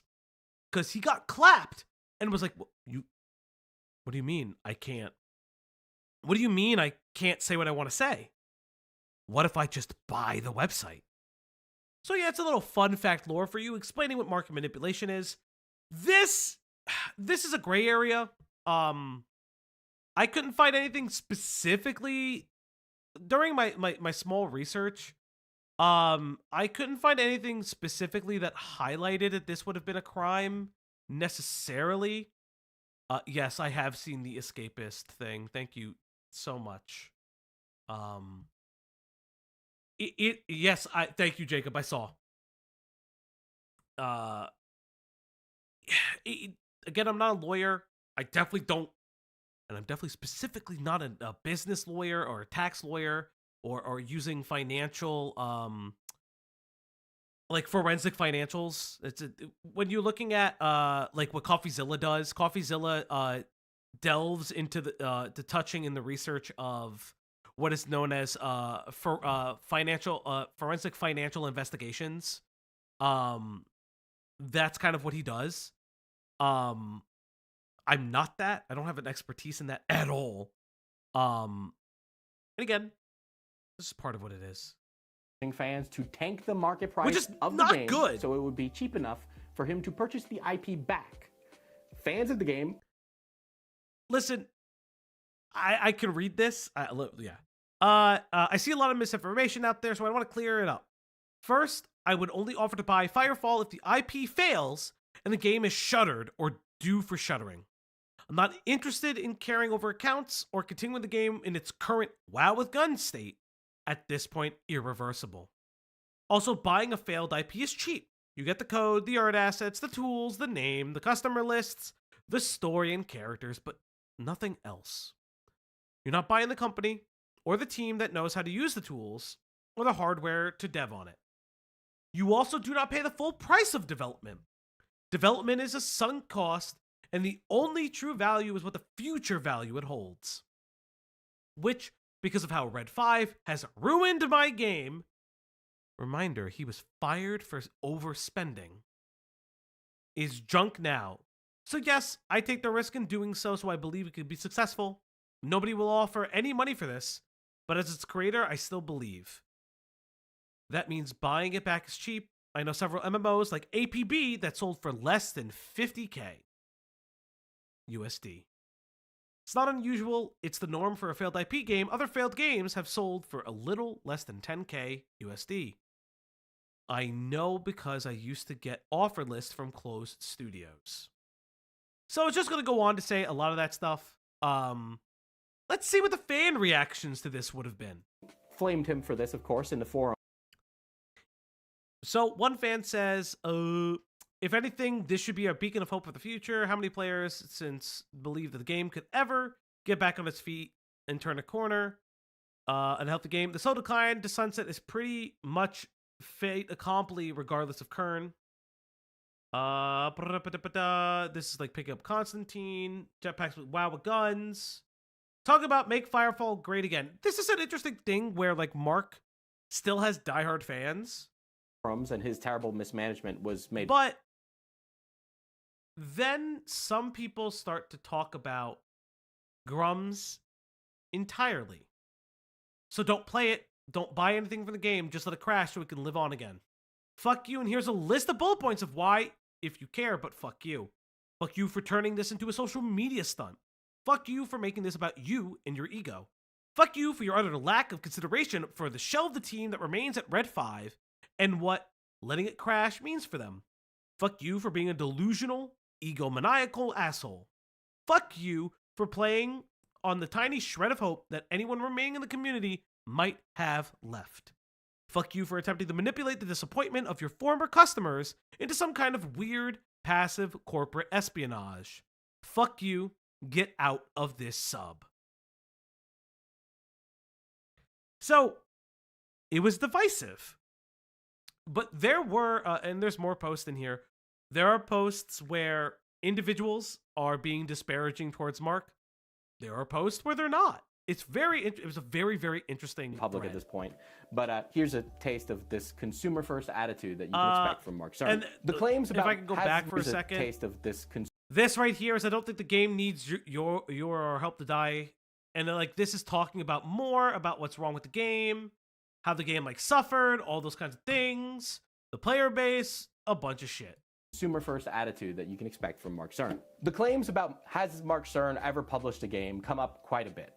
Kern has made several attempts to self-publish tabletop games, but has never completed it because it's too focused on being politically correct in the tabletop. So it's very important to note that at times Ember is a physical game, like a tabletop game, and sometimes it is a software game. Ember constantly changed shape depending on who the fuck Mark is talking to. Top industry, and has failed to publish other video games. Kern founded a studio called Mech Entertainment in 2014. The company raised $1 million. So we're going to talk about that. Mech Entertainment, M-E-K. Mech Entertainment would have a VR game. We're going to talk about why that VR game kind of matters. And seed funding for an Oculus Rift virtual reality MMO called Voxelnauts. Hello, Voxelnauts. So Voxelnauts was a little bit hard to find. Not in the way that we knew it existed, but it was hard to quantify what Voxelnauts was supposed to be. There is a trailer for it. There's a Kickstarter for it, both of which show like 2 different games. But all was like Minecraft related. We'll get to what that means. This game has never and will never see the light of day. No, it won't. Though interesting, as of 2019, CERN has been peddling the quote-unquote spiritual successor to Firefall called Ember. And unsurprisingly... So Ember is the game... Technically, Ember's released. You fucker. Well, I'm not. Am I lying? No, you're not. That was part of I'm the not thing. lying. Why don't you show the Steam I page? can't actually show I can't it. show the fucking Steam I page. I censored it. Go to live stream chat. Chat. Chat, if you like what you see, you could consider donating today. You feed the dog a treat. Let me see if I can find it. Hopefully it It's is the newest okay. thing in live stream chat. Yeah, but I have to make sure. I don't even know if I can show that. What do you mean? It's censored. Okay. 3, 2, 1. Ay, ay, ay, ay, quanta io t'ore. So chat, this is what Ember currently It's got is positive on rating, Steam. guys. Released February 8th. This is what Mark lost. Yeah. Oh god, the Falgi Pogs. It may or may not be Exist? a sex game. It is 100% a sex game. Sex is... I may or may not buy. You fucker. But yes, If this is you what want- Ember is. I'll give you a review of Ember. God damn it, I hate you. I hate you. But yes, this is what Ember is now currently. But let's talk about Ember in its current form. Corian, we cannot show the trailer. We actually can't show the trailer. No. The trailer talks about plowing a girl. I'm not fucking doing that. I would have to censor that. There's a There's controversy a there. It oh, seems no. that while in interviews he warned consumers about the dangers of games like Star Citizen. Yep. Which, by the way, when I was like 14, 15, I bought a Star Citizen ship for $300. Oh god. This ain't me. Makes you feel I don't so know old nothing when he about says fucking Star that. Citizen. This motherfucker spent money on Star Citizen. I spent money on Star Citizen. Diesel, L I on spent Diesel's money. name. L on fucking Diesel's name. I would never fucking spend money on that game. I've always thought that that was a fucking trap. The game is still not out yet, and I am 27 years old. But it seems he's fallen into a bit of a He's Star Citizen slightly trap upset about himself. In true Star Citizen So let's talk about this. This is actually a Twitter thread. Do I have the Twitter thread specifically? Are there food as an imitator? No. Let me see if I can find this. Man, real I quick. wish there was food as an Ember. That'd be great. Can you not? So What? this right here is a Twitter thread. I do want to highlight. Oh, it doesn't exist anymore? That's wild if it doesn't exist. Oh, it doesn't exist anymore. Crazy. Oh, what doesn't exist? The Twitter thread. I know it exists somewhere else. Let me see if I can find it. Ember.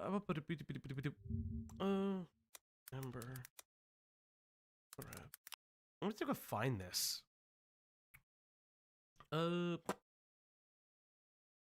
Grummz. Make sure to like the stream if you like this hardcore Like this typing dead air. action. Yeah, goddamn. Did I? I'm trying to think of something to say, but I'm like, Oh, the account doesn't even exist anymore. oh. God damn it. If you're good, listen, I'm going to say it. If you're going to do some form of reporting,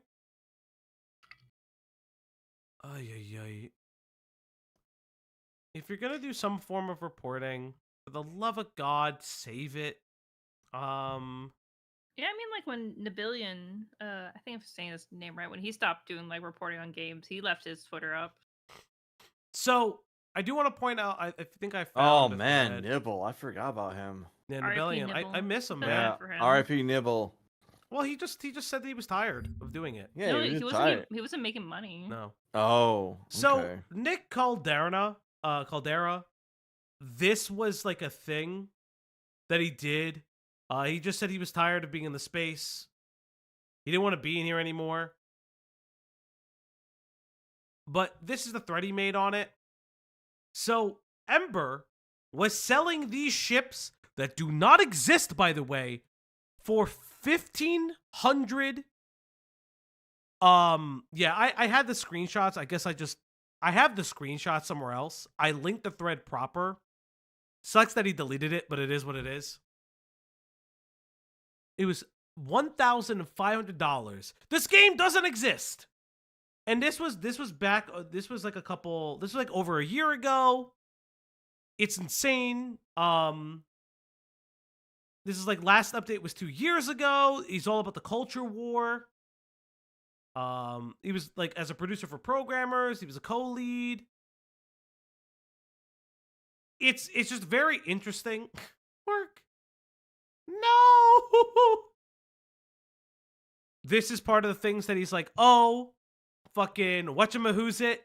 Were we misled? Stuff on Helldivers Were again. we misled? Anytime he can politicize a game, he could. But yes, he was pulling the Star Citizen and allegedly attempting to scam his audience. Where's the game, Mark? Where's the fucking game?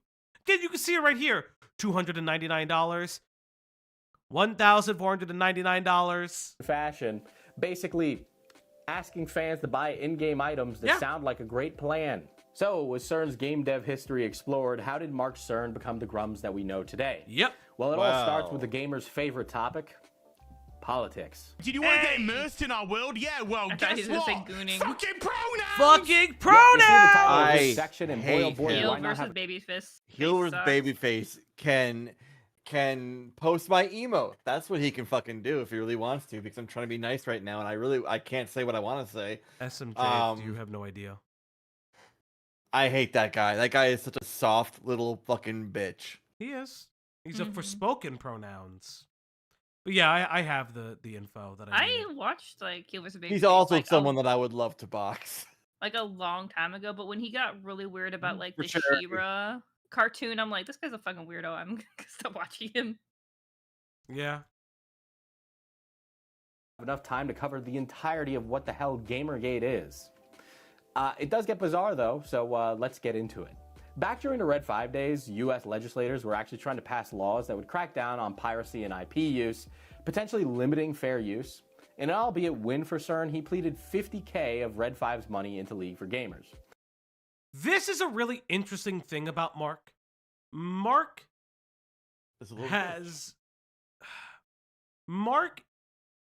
talked about stopping online piracy acts and things like that, and protection of IP.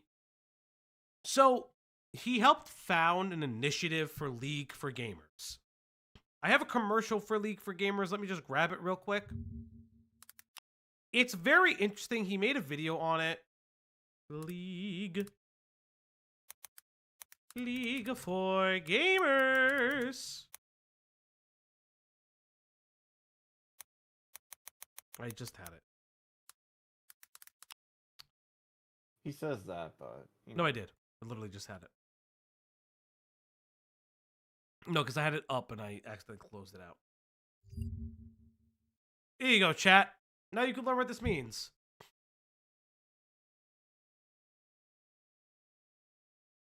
Come on. Come on.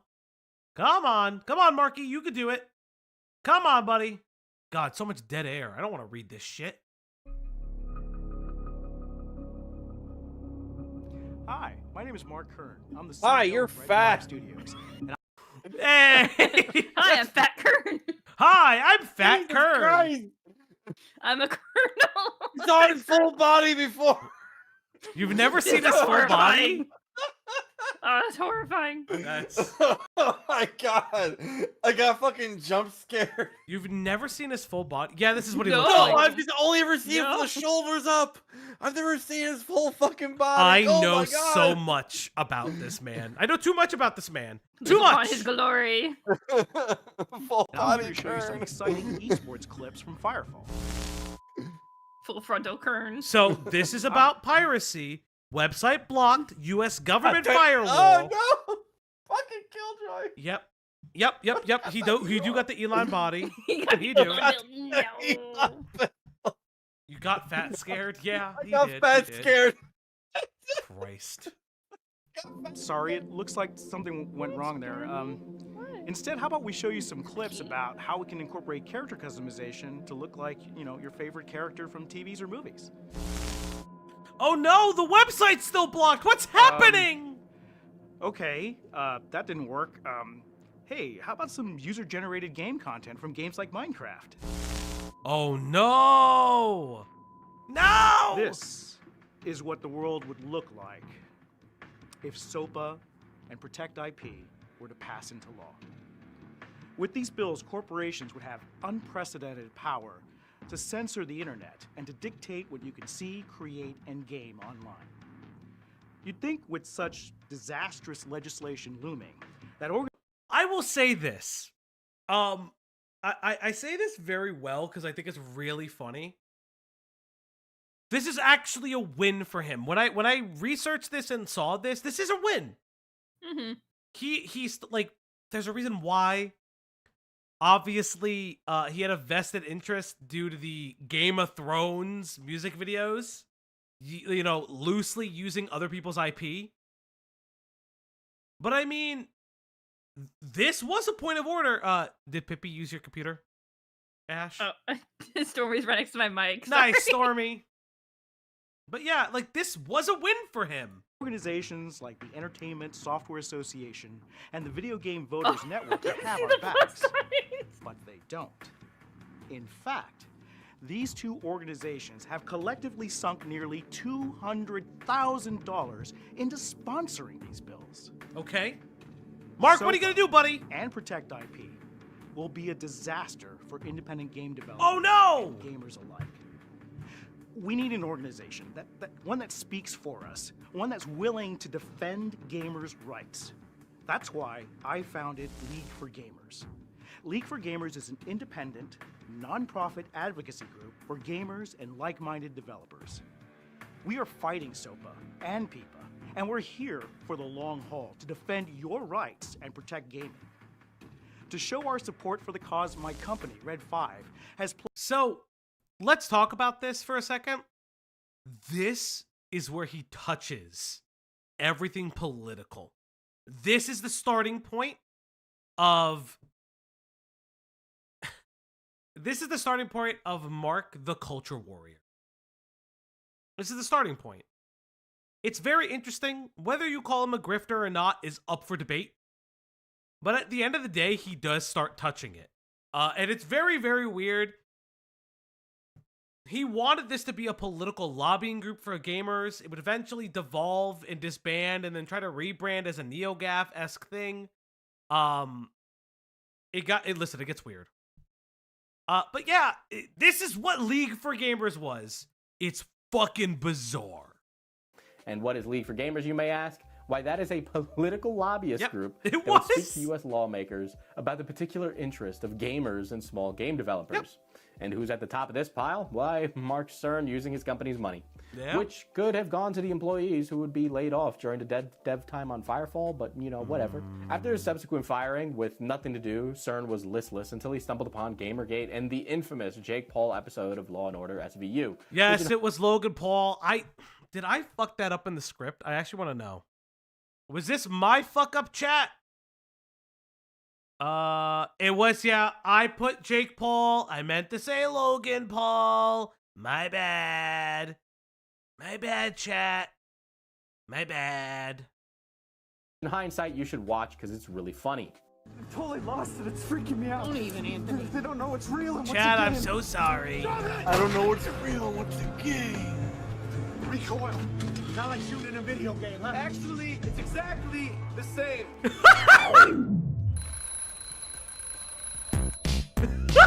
What the fuck? Oh no, JC didn't! I actually fucking shout outs to Diesel. This was so fucking funny to me. The following is a petition CERN drafted in response to the heinous coverage at the hands. This was like a whole like big thing. Talked about the Kotaku article. There's so much to this man. Of one Dick Wolf. Joining the Gamergate conversation in 2015, he would rebrand the now defunct League for Gamers as a safe haven for devs who believed in free speech. So I found this on the web archive. It then became like a thing for devs to talk, to try to like slowly bring back ethics to games journalism. This is why it touches the Gamergate stuff. Oh, hello, child. Culture. He would later do interviews with Sargon in late 2015, early 2016, saying that he would leave the moment alone because there was too much policing on both sides. But it never really left his heart. Never. He tried to transition League for Gamers into an alternative to NeoGAF, which is another like gaming forum. I forgot. So yeah, he's like, this is free speech under your First Amendment rights. You have gamer files. You can do social gaming. Oh my god, chat. It's crazy. It's a wild. That most of you are too young to remember, and also is like the lefty version of League for Gamers, but it shuttered its doors. This marks the end of Mark CERN and the beginning of Grummz. In my professional internet opinion as a drama frog, Grummz may have broken into the more mainstream side of Twitter as of 2023, but he's been steadily reinforcing his anti-woke persona since he was given the old heave-ho at Red 5 Studios. 100%. Grummz found himself in his first big Twitter kerfuffle in the days of Gamergate, arguing with games journalists about the ethical nature of journalism and backdoor dealings. Gamergate, it's when Five Guys meant a lot more than just fast food, am I right? Diesel! Right. Anyway, Grummz found himself banned for this post, which, you know... Okay, so I found this post. Oh. This post is insane. It's Fed posty as a motherfucker. I'm gonna read it out. I don't see why mosques with radical leanings should be excluded from surveillance when the rest of us get our emails collected by the NSA. What the fuck? Why would you say? What does that even mean? Like, why would you say that? Hold on, chat. The dog was playing with a cord. Stop. Is so funny. Give her it's so toys insane. to play with. She has toys. Give her more toys. Is that right, baby? You have toys? The dog is hungry. She hungers for treats, chat. You know, I love a good Fed post, if we're going to be honest, but could you at least be, like, you know, funny about it? However, this and his previous experience in Gamergate got him the attention of the alt-right outlet Breitbart. Okay, so very funny to look at. Grummz was featured twice on Breitbart articles. And it was always Milo Yiannopoulos, Bussy Man Extreme. Infamous. Totally not Milo Yiannopoulos comes totally not gay. Milo Yiannopoulos. He's not gay, but is still probably gay and might have had sex with Nick Fuentes. And he's fucking church is full of dudes. And maybe Kanye West. We don't know. There's so much to this man's lore. In my opinion, I don't really Milo know. I know that Destiny probably sucked. Nick Fuentes have ever hooked up. Yeah. Well, that's what's inferred. Okay, I wasn't sure. That's always what's been inferred, and the Kanye lore is like weird too because like Milo was running Kanye's presidential tour, and everybody was like, "Yo, get away from this motherfucker. He's like grifter supreme." It was very interesting. Very interesting. His wiener. This is a story for another time. His wiener. Sorry, I figured since we're pulling out the internet Necronomicon to summon all the skeletons, that we might as well just run down all the words of power while we're at it. While he was featured previously in a 2015 discussion on the Gamergate movement and its fight against corrupt gaming publications, this was Grummz's first taste of gaining attention outside of the gaming expertise and field, and moreover just into general social politics. Let's just say that the grifting and shifting never really stopped. Over the years, Grummz would be featured on many podcasts discussing how WoW had been destroyed by the money and China, and that he was a champion for vanilla legacy. China! So it's really important to note that he would always weirdly fixate on the Asian market post his Red 5 career. But if you've noticed, recently, Mark has backtracked on that. He continues to talk about, like, Eastern games being, like, the savior of game development. Came with Stellar Blade, came with, like, certain Final Fantasy things, but it's always with big titties. Like Nier, like, it's been very interesting. How he's... Wait, are you hating on big titties? No, I love big titties. I like small titties, big titties, no titties. It's perfectly fine. I'm an enjoyer of the itty bitty. I'm like, and why are biggy you bitty hating? Are you titties. hating? No. Boobs are great. Boobs are great. Boobs, butts. Boobs, butts, and all the other stuff. Faces, arms, thighs. legs, hands, thighs, butts again. Personalities. Thighs. Legacy servers. Just not Aura. the belly button. Grummz. What? Grummz is a naval. Oh lover. yeah, Grummz is naval. Oh, fetish. necks are nice too. Yeah, necks. Yeah. However, I don't know, for he's me, always like, seemed it's to like come back someone's to the aura that always attracts me to someone. Yeah. Typically, it's an aura thing. issues of diversity in gaming. Grummz re-entered the collective consciousness of the public in 2023 with his tweets about Starfield's menus. and his lack God, of this flair fucking... that Again, we're back to this. showed an overall laziness in gaming.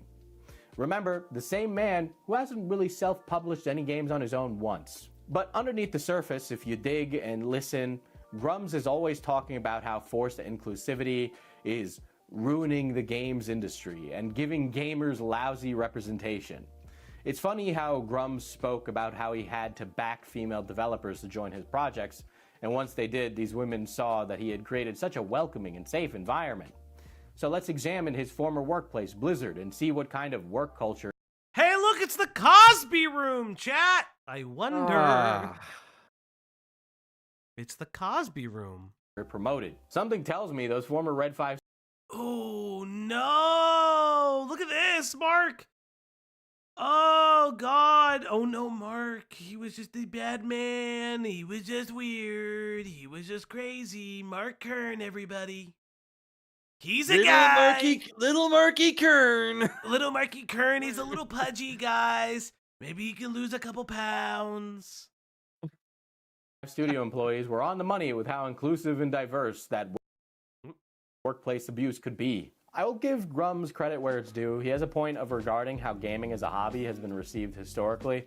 We've gone from nerds being shoved in lockers, summoning Satan in our basements, and even slobbering over the first feminine voice you hear in a Call of Duty lobby to so much more. However, what Grummz overlooks is that when he begins to grandstand, it's in the face that gaming has been changing, which is a good thing overall. Developers want their games to appeal to a more diverse market because gamers have become more varied, or more hyper-specific niche market because there's more markets that you can appeal to. Gotta love, so this is something really interesting I want to point out, like, really like cool thing is, like, I wrote parts of this, but like Diesel expands upon it. I think it's fun. For me, seeing edits to my script is actually enjoyable. I know some people get fucking weird about it. Listen, I got asked to do a job.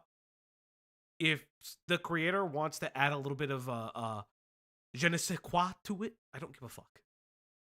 I mean, I get that. More like, people being are in an the... editor and all. Yeah. Because at the end of the day, okay. Like, at the end of the day, we worked on the script together. I did write a lot. But it's like, it's fun. It's just fun. Hobby, because here's gaming okay, is a hobby. can you pause for a second? Yeah, I'm there. Here's an example of what I mean by the kind of people that have become also like Grummz homunculi, acolytes, if you will. Look at what I linked in VC chat, Foggy, the live VC chat. So Sheen Gauss. No, what he's posting is he clipped an image. This is one of the guys that hangs on to Grummz's every word and will post shit like that. Oh, gamers. Should women be banned from game development? Yeah. No. Yeah, all that kind of shit. I mean, listen.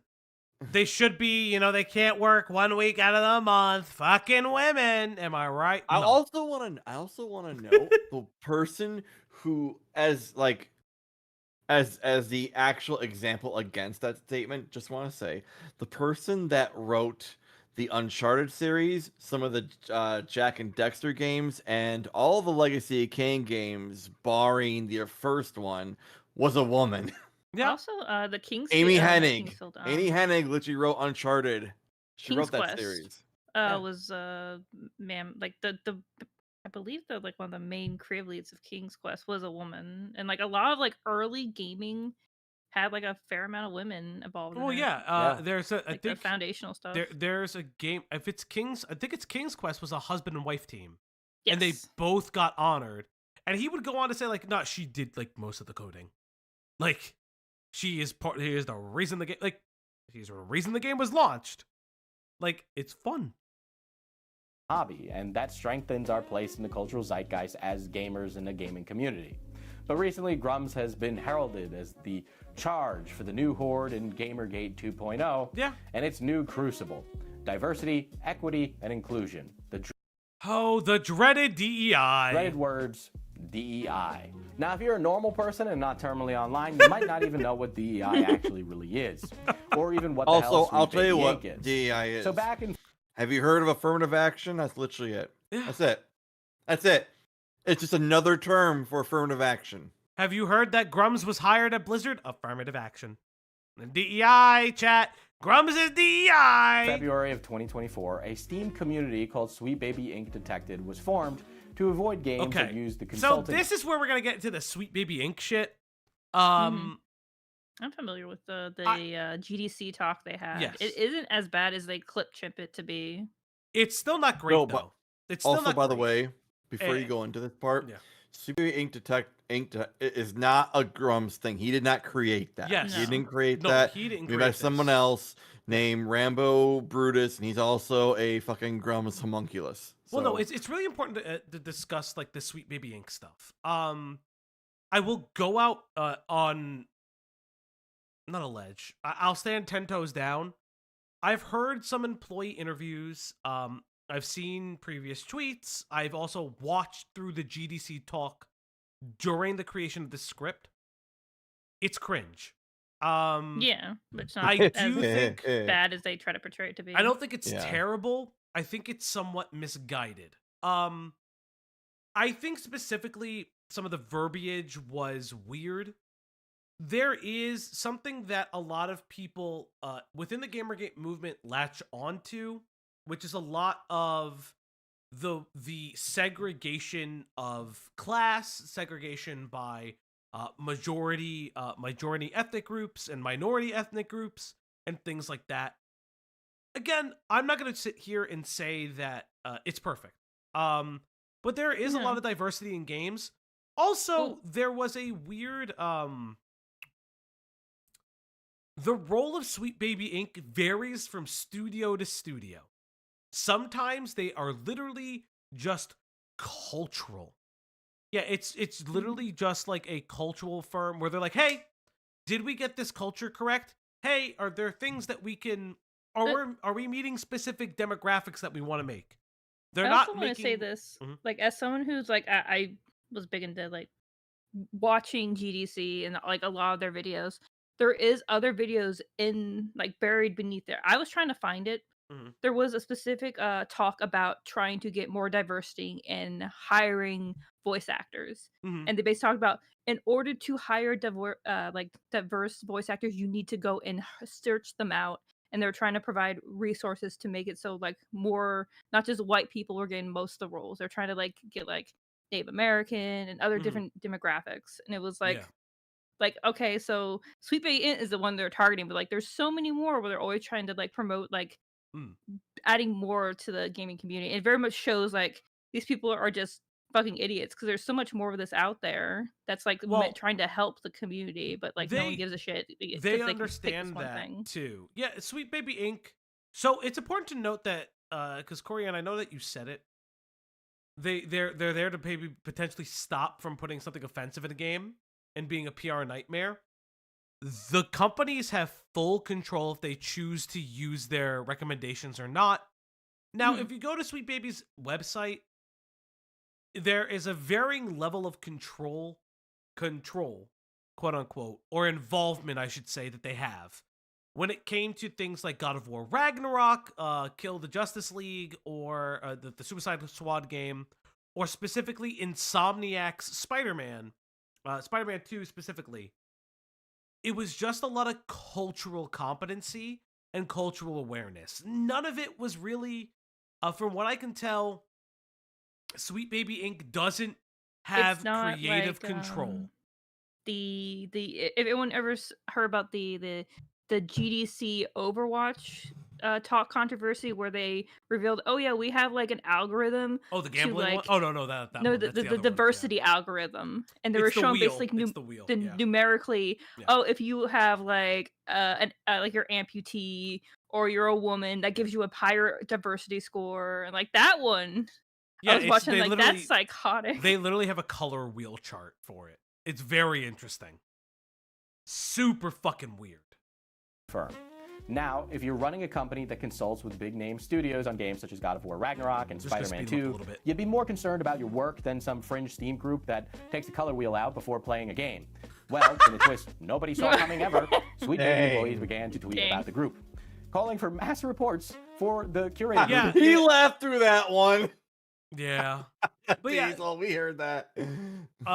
Killjoy said this very perfectly. In Spider-Man 2, part of what they were doing was making sure the ASL was correct. For those who don't know, ASL is American Sign Language. It's actually really important because, controversially, there have been instances where people are public ASL translators, and they don't know what the fuck they're doing. I believe it was a Super Bowl one year.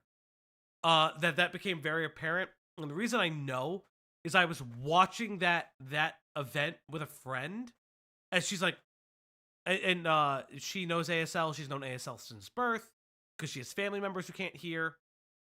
It was Obama. Thank you. She's like, nope. Obama? Nope. That person doesn't know sign language. They're faking it, and it was it's horrendously bad, but it was hilarious. I also know ASL, but I'm like a bit rusty at because it's been a while since I've been able to use it. Yeah. And enacting what the internet lovingly calls the Streisand effect. So as is the internet, if you've never interacted with it, the more attention you bring to yourself and the company you work for, the more people are going to dig deeper and deeper, especially if it's a contentious, politically based company. These lovely tweets can be found from a current employee at time of writing. So, at the time of writing, these were some of the tweets. They're very not great. Pay me to shoot your white male lead game ideas. I usually get grossed out when straight white rich people kiss, but even I think these two are pretty cute. I just had a thought about trying this again. This is 2019, December 2019. Just had a thought about trying this again with a photo of a young white person about to be ripped open, but I'm betting folks would immediately flag it as traumatic, and I'm guessing the image would get taken down before the response is accumulated. Felix at home again would say at the time of this is 2014. This is actually 2024 about the rich people thing. I had a nightmare that I was a white male gamer. Listen. Trauma. I want to make it very, very clear. This is not an indictment of Sweet Baby Inc. But there is a level of fairness where this sometimes takes a little bit too far. People do take it a bit too far. It's the same way on the opposite side. And when people are looking for things, that's what they're going to find. This is the thing they're going to find, and they will harp on it. It's why you're very, as Diesel puts it, I also put it in the words, but he edited it a little, he editorialized it a little bit. If you work for, a politically contentious company, regardless, people are going to look into your history. And they're going to try to look for something that they're going to knock you for. It's just how it is. I don't agree with it, but I also don't agree with the way these tweets are worded too. It's recognizing both sides of the argument and giving fairness to the story. While made before their time at the company and its inception, the optics The optics aren't very good. Yeah, it all they're came to not. a head when the internet found clips of CEO Kim Belair from 2019 at GDC talking about promoting diversity in narratives and the importance of doing so, and how it's created more diversity in the gaming space. The changing face of audiences, despite the changing face of conferences Oh like yeah, this one, I noticed we this still right look at our away. recording Oh, I devices didn't and notice realize I this took a is hetero male, screenshot and and cater posted almost exclusively to that. them. Oh, someone didn't do And the problem is that we don't just cater to them like, here's something that we think you'll enjoy. We cater to them the way that we cater to like a picky baby. We feed them the same thing that we know that they love, and we keep on feeding it. We're like, here you go, you love it, eat this, eat this, eat this, so that then when they get anything else, they react as a So picky importantly, this is the GDC talk. We'll get into why this matters. baby would, which is be like, whoa, no, thank you, I do not want this. And we've actually done this so long that what we're doing is creating an entire nation of picky babies, and they make us scared to deviate from what we actually want to do, just in case these picky babies don't want to play our games. And we've made a lot of progress. Obviously, like I don't say this to completely go like, just give up, we've screwed it. But I think it's still amazing that I can be seated in a meeting and told that out of 12 characters, we already have one black one, so there can't possibly be a second. I get that way So too. again, understandable. It's perfectly fine. There's parts of this this GDC talk that are gonna get a little cringe. I forget if it's in this video though. I don't think it is. No, it's not. The lawyer comment is This not is- here. Yeah, it's not. No. I think I have the timestamp piece. for it. In the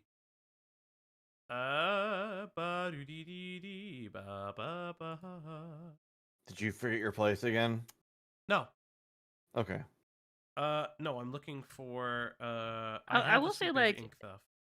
Despite like the cringe finger quotes anti-woke people will go like, oh, these GDC talks are terrible. Some of these GDC talks are like really good.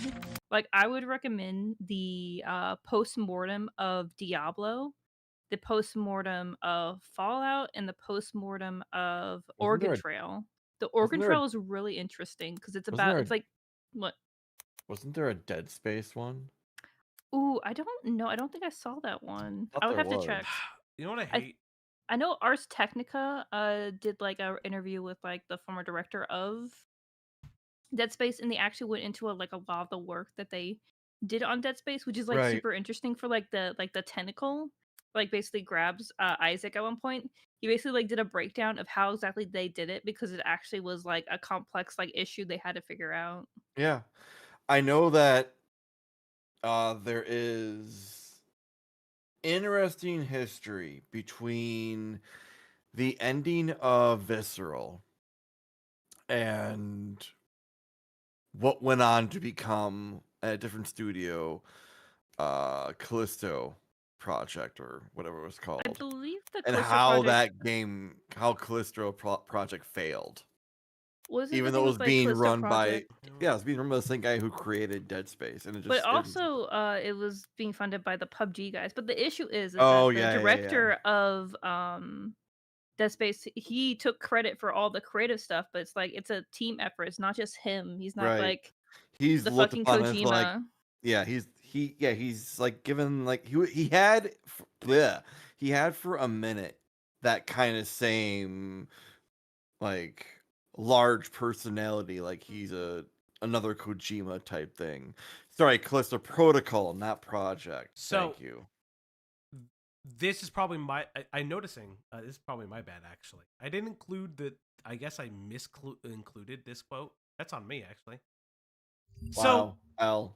no, it is on me, actually. But it's fine because I do think that the portion of. Let's listen to what is in this video and we'll get Too much. into- And I once worked on a project where they had an all-white cast, and they expressed their desire, like, okay, So these are some of the statements that Sweet Baby Inc. made that in this GDC talk that people harped on specifically. And then we'll get on the one that a lot of people consider "quote unquote" controversial. we need to mix it up a bit. How about this character's kind of like Gotta admit stereotypically I'm French? wrong. So they have a beret and they have like a striped shirt. And I was like, okay, if you need to do that, can we at least make them a person of color? And they said, oh no, that would be weird.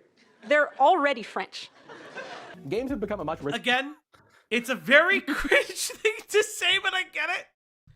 I mean, it's kind of funny, but It's funny. But Yeah. this specifically is the quote that a lot of people got pissed off at. And if they don't see the value in what you're asking for when you ask for consultants, when you ask for research, go have a coffee with your marketing team and just terrify them with the possibility of what's going to happen if they don't give you what you want. That was the quote that people kept harping on. Now, that is a controversial statement. It is. But I have learned in, so I'm not going to go too deep into it just because personal reasons, but my wife works in advertising. And when I told her about this, she looked at me and she says, yeah, every consulting firm says something like that. Yeah. Like she's like it's not just gaming. As a consulting firm, going to someone that works in a C-suite and having that kind of conversation with is done intentionally, so they will buy into it. Yeah. And she's like, it's not just the gaming industry that does that. She's like, any kind of media, and that can be bought and sold based upon its reputation. There are going to be lobbyists who are going to do that exact same kind of maneuver. And there's an important point of order, and the context does matter, as people in the chat are saying. Does it exonerate what she said? It's where it gets. Just because everyone does it doesn't mean it's good. You know, I guess is my point. The inherent issue is that this was part of what led people to dig into them and find the tweets like that. That Bart, that's what just happened. And it's important to note that because this is how the fucking Gamergate shit works. They hear something that they disagree with. It gets clip chimped. They don't continue with the whole context, or they don't know the realm of which they are understanding, and then it kind of snowballs from there. Yeah. And that's kind of the point. It's kind of the point of the whole argument that we make in the script here is there's like a contention to it. On one hand, you do have to understand, like, here's the thing. You do have to understand why the opposition to your point is upset and completely identify what is going on. Because if you can't speak to them. You can't reach a middle ground of there. I do think these tweets, I do think the statement is cringe. I think it's poorly worded. I understand that it happens in marketing and it's done to a room of people that are in the gaming industry.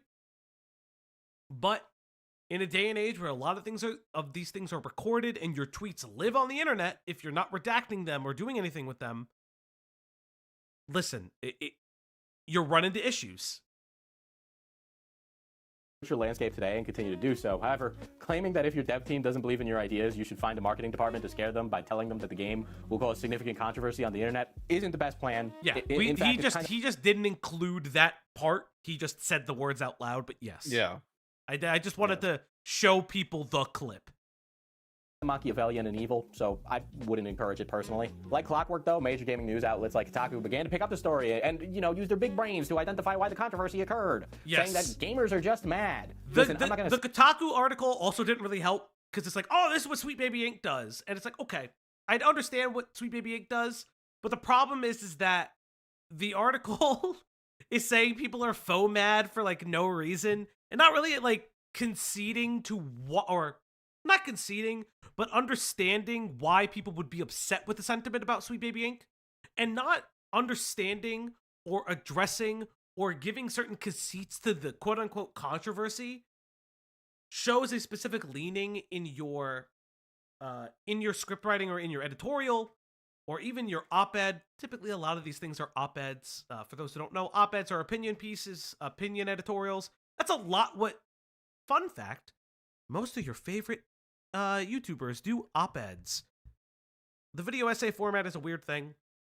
Technically, what you could consider this an op-ed, you can consider this an op-ed in certain ways, because we are telling a specific story of a specific belief within reality. It's a whole big thing. In certain regards, it's an investigative piece. Blah blah blah blah blah. I just feel like when you call like YouTube videos journalism, it's just like mega cringe. It's just it's just cringe. tabloid shit. It is. It's cringe, but people put work into it. Yeah, I'm not saying that. I'm just saying when you try to like add like a little fancy title onto your YouTube channel, it's like mega cringe. Well, there are people who are journalists who use YouTube. Like Vox and the people that came out of Vox have done it. I'm not gonna yuck their yum because they're literally a news organization. Yeah, there's news orgs. There's the people that have come out of Vox who do like special interest piece. I can't remember the guy's name off the top of my head. White guy. Oh, sandy Johnny blonde Harris? hair. Yes.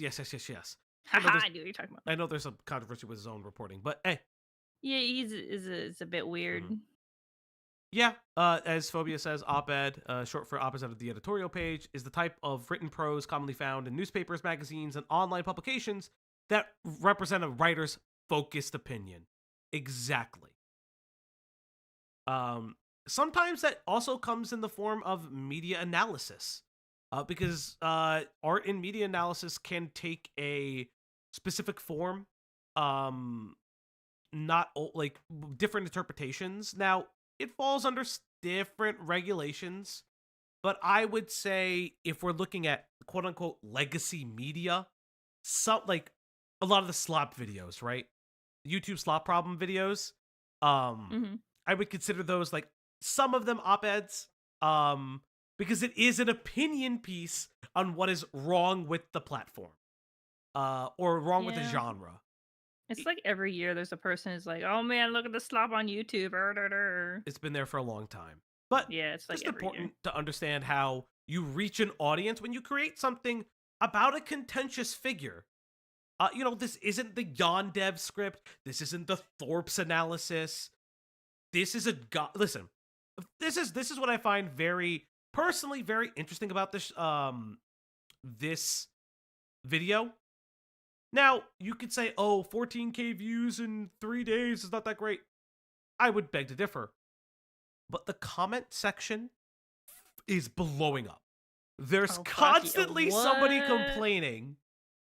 If you look at newest comments, there's constantly somebody saying shit. And it's very interesting. Are they a bit upset? Well, no, some people are being positive, some people are being negative, some people are in the middle. There's engagement with this piece just in a different fashion. And I love that about it. It's cool seeing something I worked on come to fruition. It's a very personal stream. I do apologize. That's fine. We're here for you. Soy. I don't know why Diesel so deprioritizing the algo. You guys all do great work. I've talked about it. He's explained it to me a little bit. The channel, it just depends. You have to do more videos over a period of time. It's a whole big fucking thing. I will say this. I think. Look, I'm soy. Entering the team was really, really fun. Soy. I think that this video. I'm biased, but I think this video is good. I think Diesel does a really good job with it. And we'll get to the parts that I told. There's a part in the script where I'm like, go off, King. And we'll get to it. Sit here and preach to you why adding more diversity and complexities in your story can be a net positive for your audience, but what I won't do is belittle gamers. Gamergate's most significant driving force was the vast disconnect between games journalists and gaming enthusiasts. And this was clearly coming up again with Kotaku stating things like, quote, until the industry is more willing to openly discuss development processes and the lack of transparency will continue to be used as a straw man for bad faith arguments that characterize DEI as the imposition by nefarious unseen forces rather than an effort to cultivate a more accurate reflection of the world around us. This desire to talk down to gamers and create an imaginary theme that focuses on the purity of the PC master race. I mean, are there idiots out there who think this way? Sure. But this is not the culture of gaming as a whole. Gamers are consumers at the end of the day, and will prove with their wallets that games with gripping narratives and tight gameplay can sell no matter who's on the box art. As much as I love to dog on a good games journalist, how does this all tie back into Grummz? Well, and I also think it's like really, there's something really important. One day, Internet Explorers will come back. I miss it. One day it'll come back. I finished this script and was promised something. I was promised Internet Explorers coming back. It never happened. But what's that? That's rough. Internet Explorers was a collaborative podcast between Beckett and Diesel. Oh, okay. I think I saw that on his like side channel. I hadn't had a chance to read it yet. Watch it yet. As someone who doesn't know a lot about the older times of the internet, it it's super cool. Learning about early versions of Gamergate, because you have to remember, someone like Diesel, and yes, Beckett, but Diesel's been making content since he was 19, if not a little bit younger. It's super interesting. Grummz. He's been preaching about the worries of DEI in interviews and on Twitter for years now. Yep. Diversity is one of the reasons he lost his gaming studio, and clearly he hasn't been able to make a game himself. Grummz especially got onto my radar when he began to talk about tabletop games, which is so much of a specialty of mine, and he has a dismay over how woke these things have become. In a series of tweets regarding the new images from the Player's Handbook, the Dungeons & Dragons revision, right, he's very critical over the art, and many of these criticisms are very annoying. In his first tweet, Grummz cries over the fact that... Very annoying. This is so fucking funny, because he's like, there's no white guy. Brother, there's a man in armor. What do you mean there's no white guy? He's white under the armor.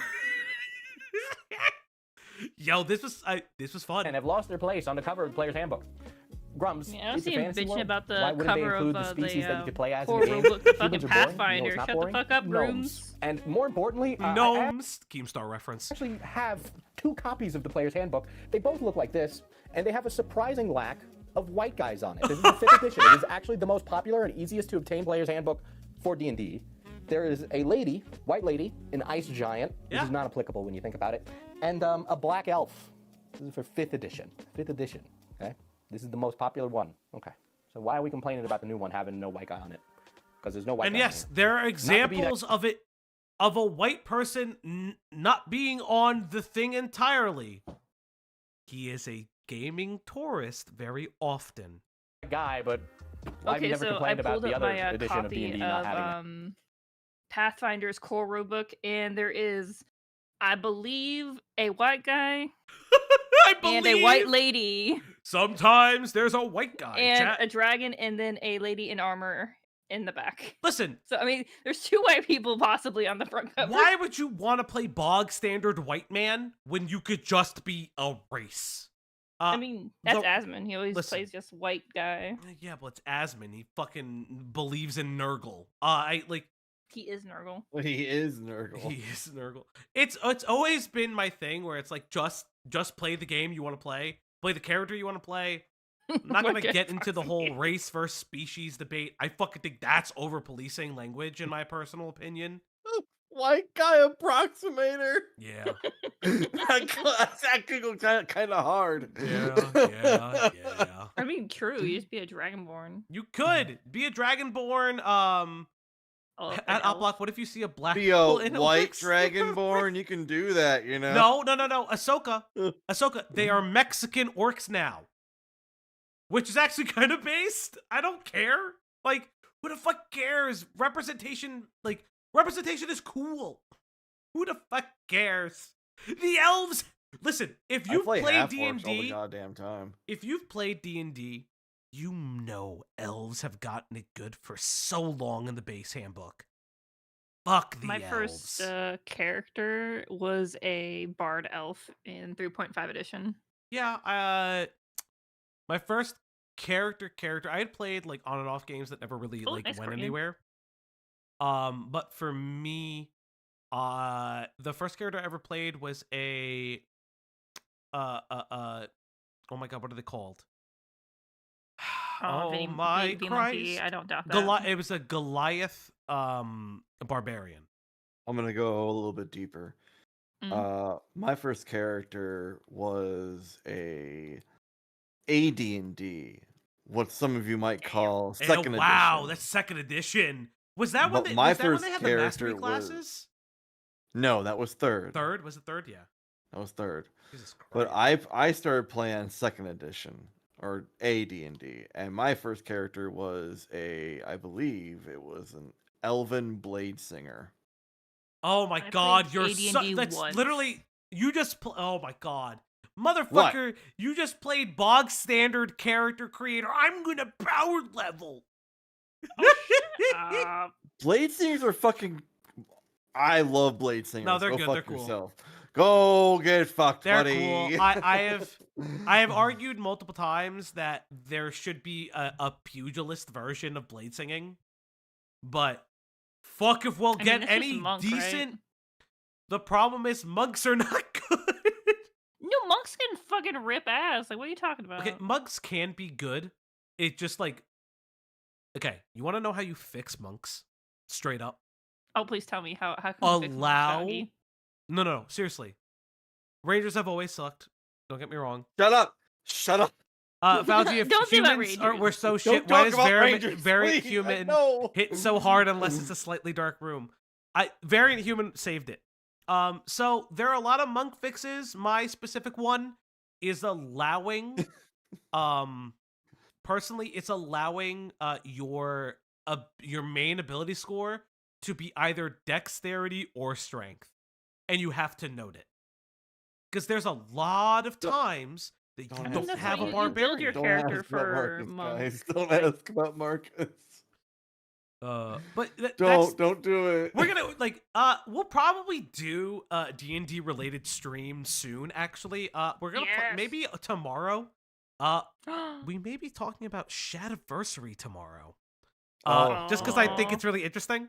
And we all love D&D here. It's something that we never really talk about. That is how monk is already. It's not always in the core rulebook. You don't choose. Okay, so you understand?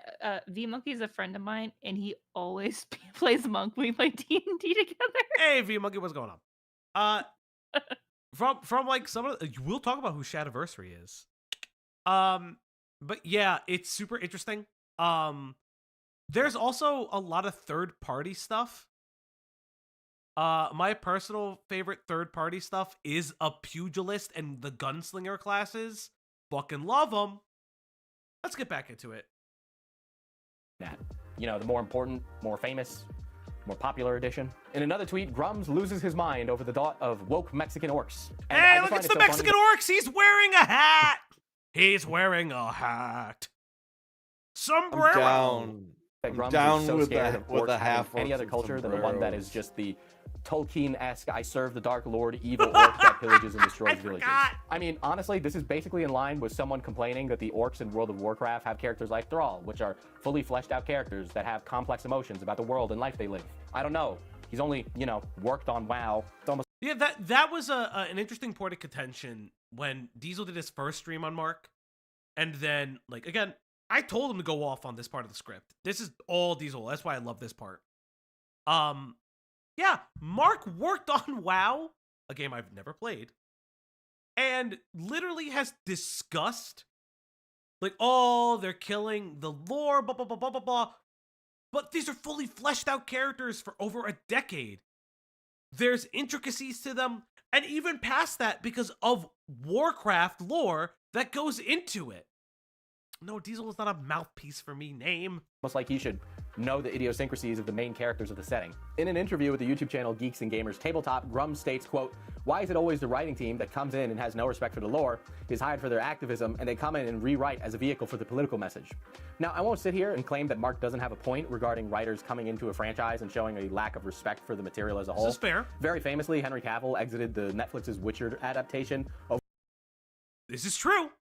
Yeah. For those who don't know, and it was listen, you can argue as much as you want with that kind of thing. I did write this part. over reports of writers changing the narrative to focus on franchising. This was a big part. And I thought about that when writing the script was this was a huge thing. Henry Cavill loved the books and was attached to the series because he loved them.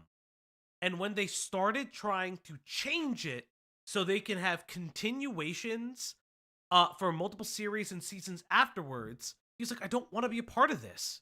I don't want to touch this. Did the Liam Hemsworth season ever come out? Didn't it? I thought it did. I have no idea. I never heard it come out. I never heard anything about it. Never ever. I don't know. I don't watch yet. Netflix. Okay, not yet. All right. I don't think that fucking season's ever coming out. I can't see that season coming out. I'm gonna be real. But yeah, there's a thing where it's when you do have a showrunner that doesn't necessarily respect the lore of a beloved property, like the Halo show. Like the Halo show. Like the Halo show and stuff like that. Yeah, the Halo show.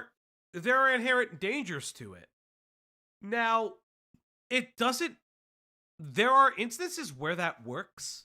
I can't think of it off the top of my head. Oh my god, I had it. Where they knew the lore, but they wanted to play with it. Very famously, the Pac-Man thing. For Secret Levels Pac-Man. I still like that. I'm still down for it. No, well, the game was in production, and they told them, hey, can you, like, do something with this? Like, the Fallout TV show is a perfect example.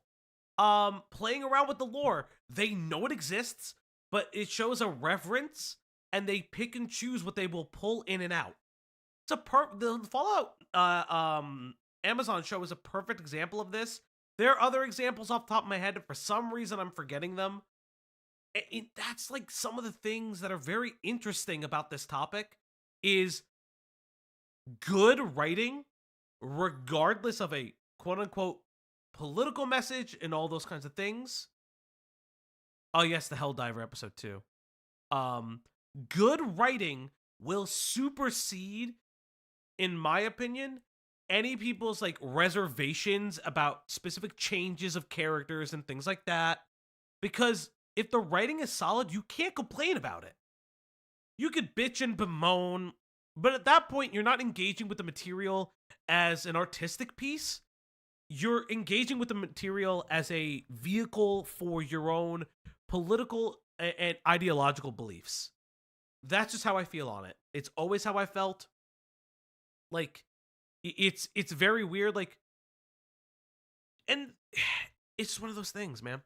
Goals versus a faithful recreation of events. However, that isn't the point that newer writers and artists at WotC are doing. Thanks to internet programming like Critical Role, they're responding to an ever-growing market in response to a resurgence And of D&D. This is a perfect example. Have your feelings about Critical Role and other things aside, WotC getting real-time analysis from the boom of live play podcast, YouTube channels, Twitch streams, and all those things has been good for tabletop as a whole. Very, I don't know, famously is the word for it, but if you're in the community, like D&D Beyond was a third-party thing, got bought by WotC. There's controversy with that, but specifically, something that really made me personally happy, with it was, oh my god, what the fuck was it called? Hold up, I gotta ban something real quick. Suspicious ban account. Ban! Goodbye! You're welcome, nerdy, if you see this.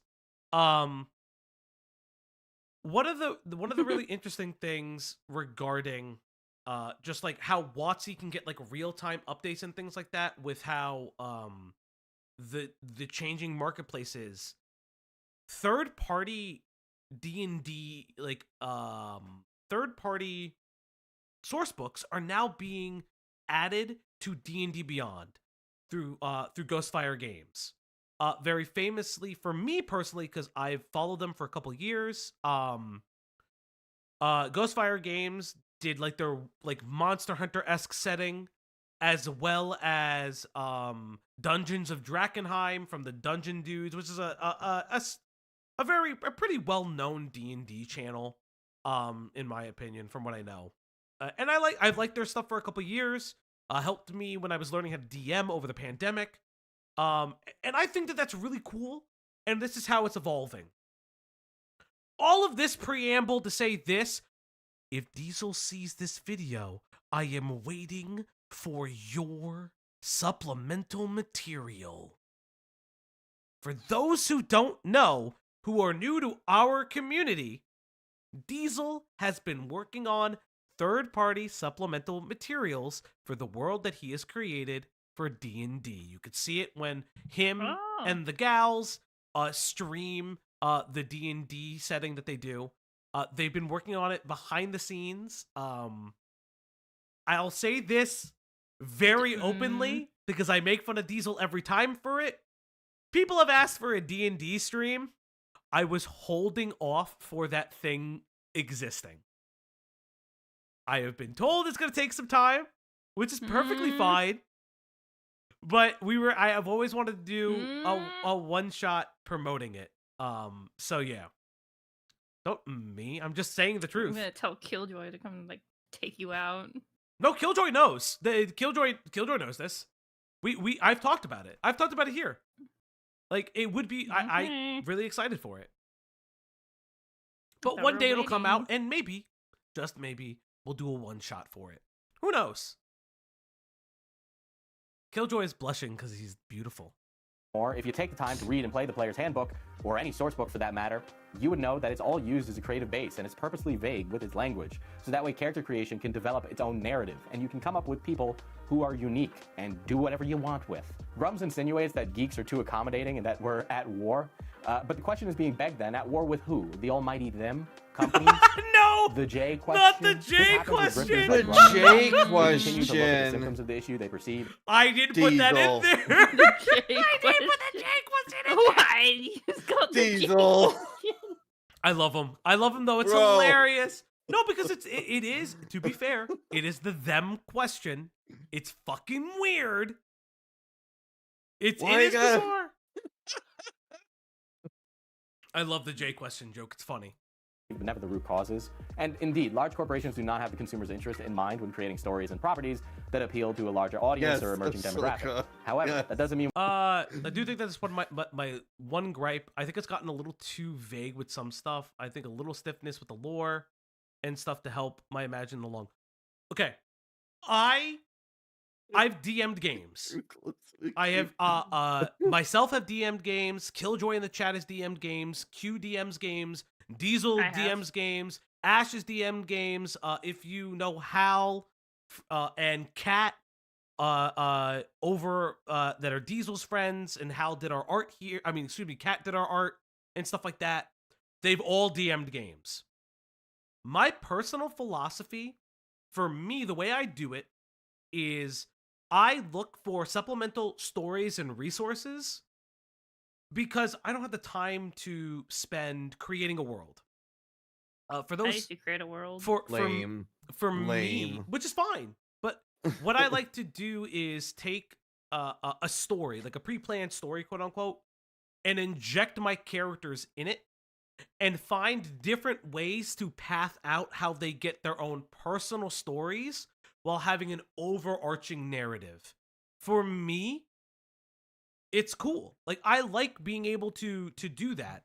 And it's also, you're supporting people who have created those stories too. As a side note for D&D stuff, DM's Guild is a really good resource in my opinion. A lot of third-party resources. You can find third-party adventure models from literally 0 to 20 in a setting of your choice. For me personally, I like the Eberron setting. It's my favorite setting in the game. It is not your typical sword and board. There are guns. There's like pulp fiction history. Like, for me, as a noir-style detective-loving guy, it's super cool. But there's something for everybody. And I think that that's one of the things with these hobby tourists, as some people would call them, is you are like kind of, you're gatekeeping certain ways that we look at things. Gatekeeping can be good. It can be bad. But you have, like, people who get bored with the hobby will be filtered out. It's just the truth. It happens in every hobby. People get filtered out. And we throw out the baby with the bathwater. We should encourage diversity in storytelling and get different ways to play different games. The best part about TTRPGs is that you can create your own setting that reflects the values and ideas that you want to see in the world. I mean, me personally, as a DM, I run games that many would say aren't PC, but it doesn't really matter to me. My players want to experience those themes and concepts, and they enjoy having their boundaries pushed. Some tables and gaming groups don't want to do that, and that's why there's a variety of games and settings that allow for that. For example, I'm playing Delta Green right now. I'm the handler. I wouldn't bring God's Teeth, which I won't spoil, by the way, to a table of 12-year-olds. It would just be incredibly inappropriate, and the themes in that are adult and not meant for kids. Just like if I was playing D&D, I probably wouldn't talk about the Undercity and Lolsworn Drow and their racism and superiority and all of that stuff. in a game that I'm playing in public versus in private. Those Mhm. things are great, and I love Drizzt, but I'm not going to bring that when I'm running a game for people in public. Now, Grummz does get something right. Consumers control the market. The customer is always right when it comes to a matter of taste. Supporting third-party developers of games or franchises that you enjoy shows those creators that their work matters to that franchise. If you don't see something you want in the world, you should make it. However, what Grummz woefully is incorrect about is that we must gatekeep gaming as a hobby. By doing that, we become what gaming journalists actually believe us to be, an angry mob that grabs their pitchforks at the sound of diversity. And this was like a big thing for me, like kind of analyzing a lot of what Grummz and a lot of the again, grifters, the EI hires, you could fucking call them whatever you want. What happens on the each sides of the divide is we get further and further apart in the narrative of what gaming is. I do think there are parts of gaming, and I know Diesel agrees with this, I know we all agreed with this when we were doing our research, that should be preserved. You know? Again, you will get filtered out of the hobby if you don't engage with it. I think people looking into the hobby, being like, oh, it's all sex pest nonsense and all that shit, are very disingenuous to the amount of indie games and third-party representations. Even at tabletop, there's a wide, it's not all fucking D&D. There are third-party It's like tabletop. Call of Cthulhu. Yeah. What is it? It's Kids on Vampire Bikes. Masquerade. Honey Trap something. I can't fucking remember what it's called. But there's like one where you could just be a bunch of bears and do a Honey Heist. Honey Heist, you could be a bunch of bears and you do heists. There's a There's a really fun one. I don't know if it's like just random one man on the internet called Everyone is John. Mhm. And it's basically all the players are playing this one guy named John. And if you do something, or okay, so if I have a goal and I fail that goal, someone else takes over John's body, and we have like an overarching goal we're trying to complete. Yeah. And it can get fucking psychotic because you have all these other people trying to get John to do something. Because one time John was the president, and we launched a nuke. That's funny. But that's like the interesting thing, though. It's like there should be if we're looking at the concept of consumerism, and the price is right, or the consumer is correct, and you enact with your dollar. I think that a really important thing is just being honest and paying and putting your money to support specific areas that or specific projects that you're passionate about. And that's how it just should be. And I think it's also disingenuous to group gamers as like fucking sex pests or shit like that when there are beautiful games about love, loss, and things like that. Things like Ico, Shadow of the Colossus. I know same game designer and developer, but we'll kind of get there. Or even just things like Journey that I could think of. Listen, The Path, which is The Path. The Little Stanley Red Riding Parable. Hood. The Stanley Parable is a wonderful meta-analysis on artistic endeavors, game design, and like so many other things. Love and Deep Space. Fucking Yeah, Love based. Deep Space. Yeah. Yeah, Gris. What's Love in Deep Space? That's the What, you- Gooner oh, game. you weren't here for- that. you Was weren't that? here for That's that. the Gooner. Oh. The lady Gooner game. Disco Oh, Elysium, okay. a perfect example of that. But there's like perfect example too. Fucking Space Marines 2. I spilled my water. Space Marines 2, amazing game. Amazing game. I gotta clean something up. I'm gonna ask you guys to do the thing while I say this. So but Space Marines 2, amazing game that technically harkens back to all the old shit from gaming. Oh yeah, a fun fact I found out that the creator of Stanley Parable is the brother of Doug. If everyone knows the streamer Doug. I don't know who that is. Okay, so Doug does like a lot of interactive stuff with his like chat. Yeah. And so he does like a mix of like a bit of AI but like with voice changers, and he has like a bunch of different type of like challenges he does, or he pits his chat against each other for different like fun events, or he'll be like, okay, we're gonna play city sky builder or whatever, and I'm gonna be the mayor, and then the chat's gonna tell what's the one chatter gonna tell me what to do, and then I have to do what the chatter says for a certain amount of time. Yeah, I've seen a little bit of him and I know him. But yeah, again, it was something in the ethos of this script that was what Diesel and I kind of discussed about is when you write, like, here's the thing. When you write like a quote-unquote takedown piece or an analysis on a person, you really want to make sure that you are being approachable to even their audience. I'm going to say it over again. I don't know if it's a fucking weird educational stream. This is just fun. Being very weird today, chat. Speaking of diversity, let's talk about ass. Ass! Ember is really the question on everyone's mind who looks at Grummz. Where is Ember? Where's Ember? The lack of significant progress in its development is a cause for concern. While early sentiment towards the game seemed overall positive despite Grummz' lackluster record, the more attention he gets for his culture and political takes, the more the unsatisfied his backers become. The following are some screenshots from the Ember Discord citing some of the numerous... So, these were...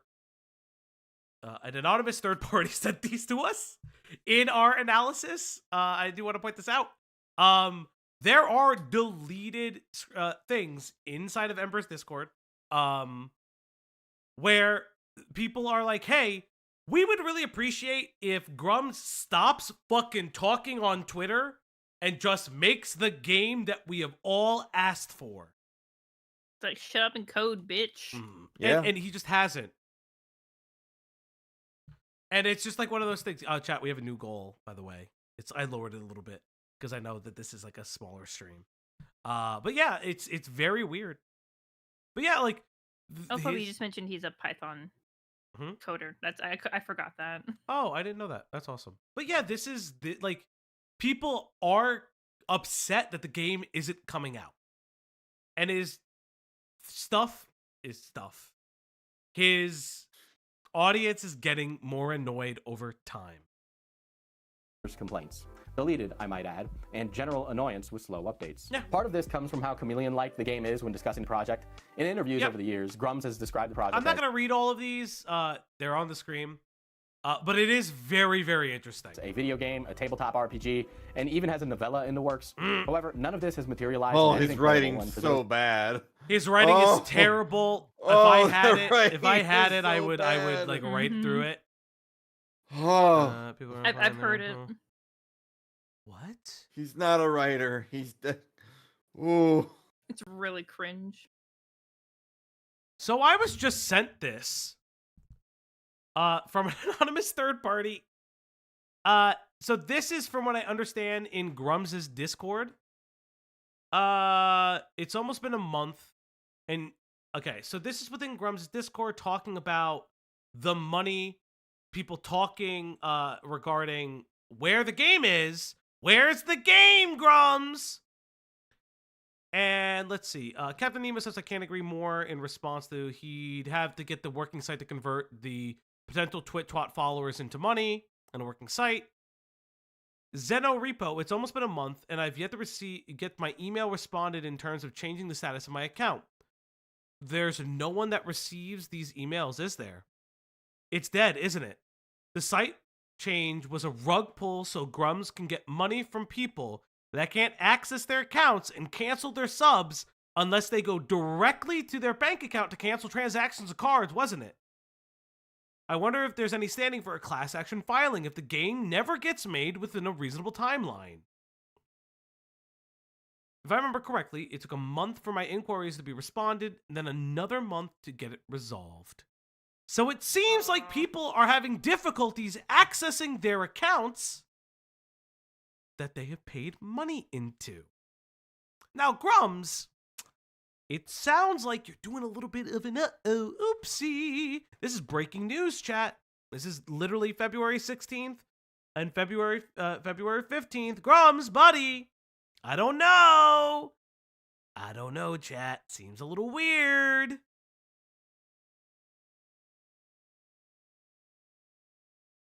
Who gathered at least 600K, as reported in a video by YouTuber Upper Echelon. So what phase is Ember in today? Well, Grummz alleges that he's working on a vertical... So, from what I understand, if there are issues with having the inability to unsubscribe from an email, it does break a compliance issue. Now, at this time, we don't know what's going on, but one-click unsubscribe is a standard within electronics. Recently, fun fact, by the way, they actually applied this to gym memberships. So if you don't know, gym memberships always got around this regarding unsubscribing from memberships too. And like newsletters and things like that. This is a part of, like, email senders, bulk stuff. So we would have to see. It may or may not violate that specifically. Kind of like in a gray area without further analysis. What's going on with Beckett? Is everything okay? I just saw that. No, he just ended a stream. Oh, okay. I was actually gonna raid you guys over there, so but yeah, very interesting. New developments every day. Find that fascinating, Grummz. Slice so that publishers can pick it up. And we can return to how games used to be made. In this case, the games of the olden days are big breasts, mechs, guns, gore, and lots of violence. But how is he getting to all these big boobs, mechs, guns, and gore? Big boobas! Well, he's gonna do it with a small team of developers. Still, for any of his promises, Grummz may need a little help in the form of everyone's favorite creative outlet, AI. He moderated a Spurg chat and somebody got banned from Spicy? Jesus Christ. Oh God, I'm glad I don't do those things. Yeah, let's talk about Grummz and AI. Now, you can see some tweets Grummz has been sharing about his excitement. So, a little bit last year, hey, look, this is part of the reason why this script took forever. Grummz would begin to talk about groundswell, because Musk wants AI to go into game design. So interesting. Over Elon's talks over AI and how this may influence more remarkable game development. The connection here is that Grummz is expressing hope that AI can revolutionize game development, making it more efficient and innovative. However, Grummz, buddy, don't you remember the Leagues for Gamers days? Hey, remember when he was like trying to do like a league, like so gamers and like developers could be touching hands, maybe, you know, touching tips. No, hand touching. Ooh. I did say touching tips, but you know, the gamers and everybody, I don't know, like, hey, developer first mentality, really weird. I don't know, Grummz, really anti-game dev. Is AI the next DEI hire? What happened to creating a political lobbyist group for gamers and devs alike that preserve the sanctity of gaming? Phobia, can you link me that? I don't know about you, but game developers would probably be upset that Gronk and whatever new AI came out this week is taking their job. In a way, AI taking everybody's job is like kind of like a computer DEI hire when you want to think about it. Yeah. Anyway, not to digress. In response to many YouTube exposés and complaints, looking at Grummz and Ember itself, there has been some movement to turn this vaporware into less vaporware. Vaporware is a term used in the software industry to describe a product that is announced and then never released, or released in a significantly different state from Hooray, vaporware definition that I wrote. Hooray. What had been originally promised. The result, well, you can see the progress of Ember yourself. So, Diesel will get into it a little bit. A third-party source reached out to us who had played the demo, expressing like, this game is, for the amount of dev time invested, is shit. There are texture clipping issues. The game runs extremely poorly from what I understand. There's also just, the game has been worked on too long for this game to have these issues. Regardless, a small correction that I got wrong apparently is that the game is using Unreal instead of Unity, even though there's been back and forth with it.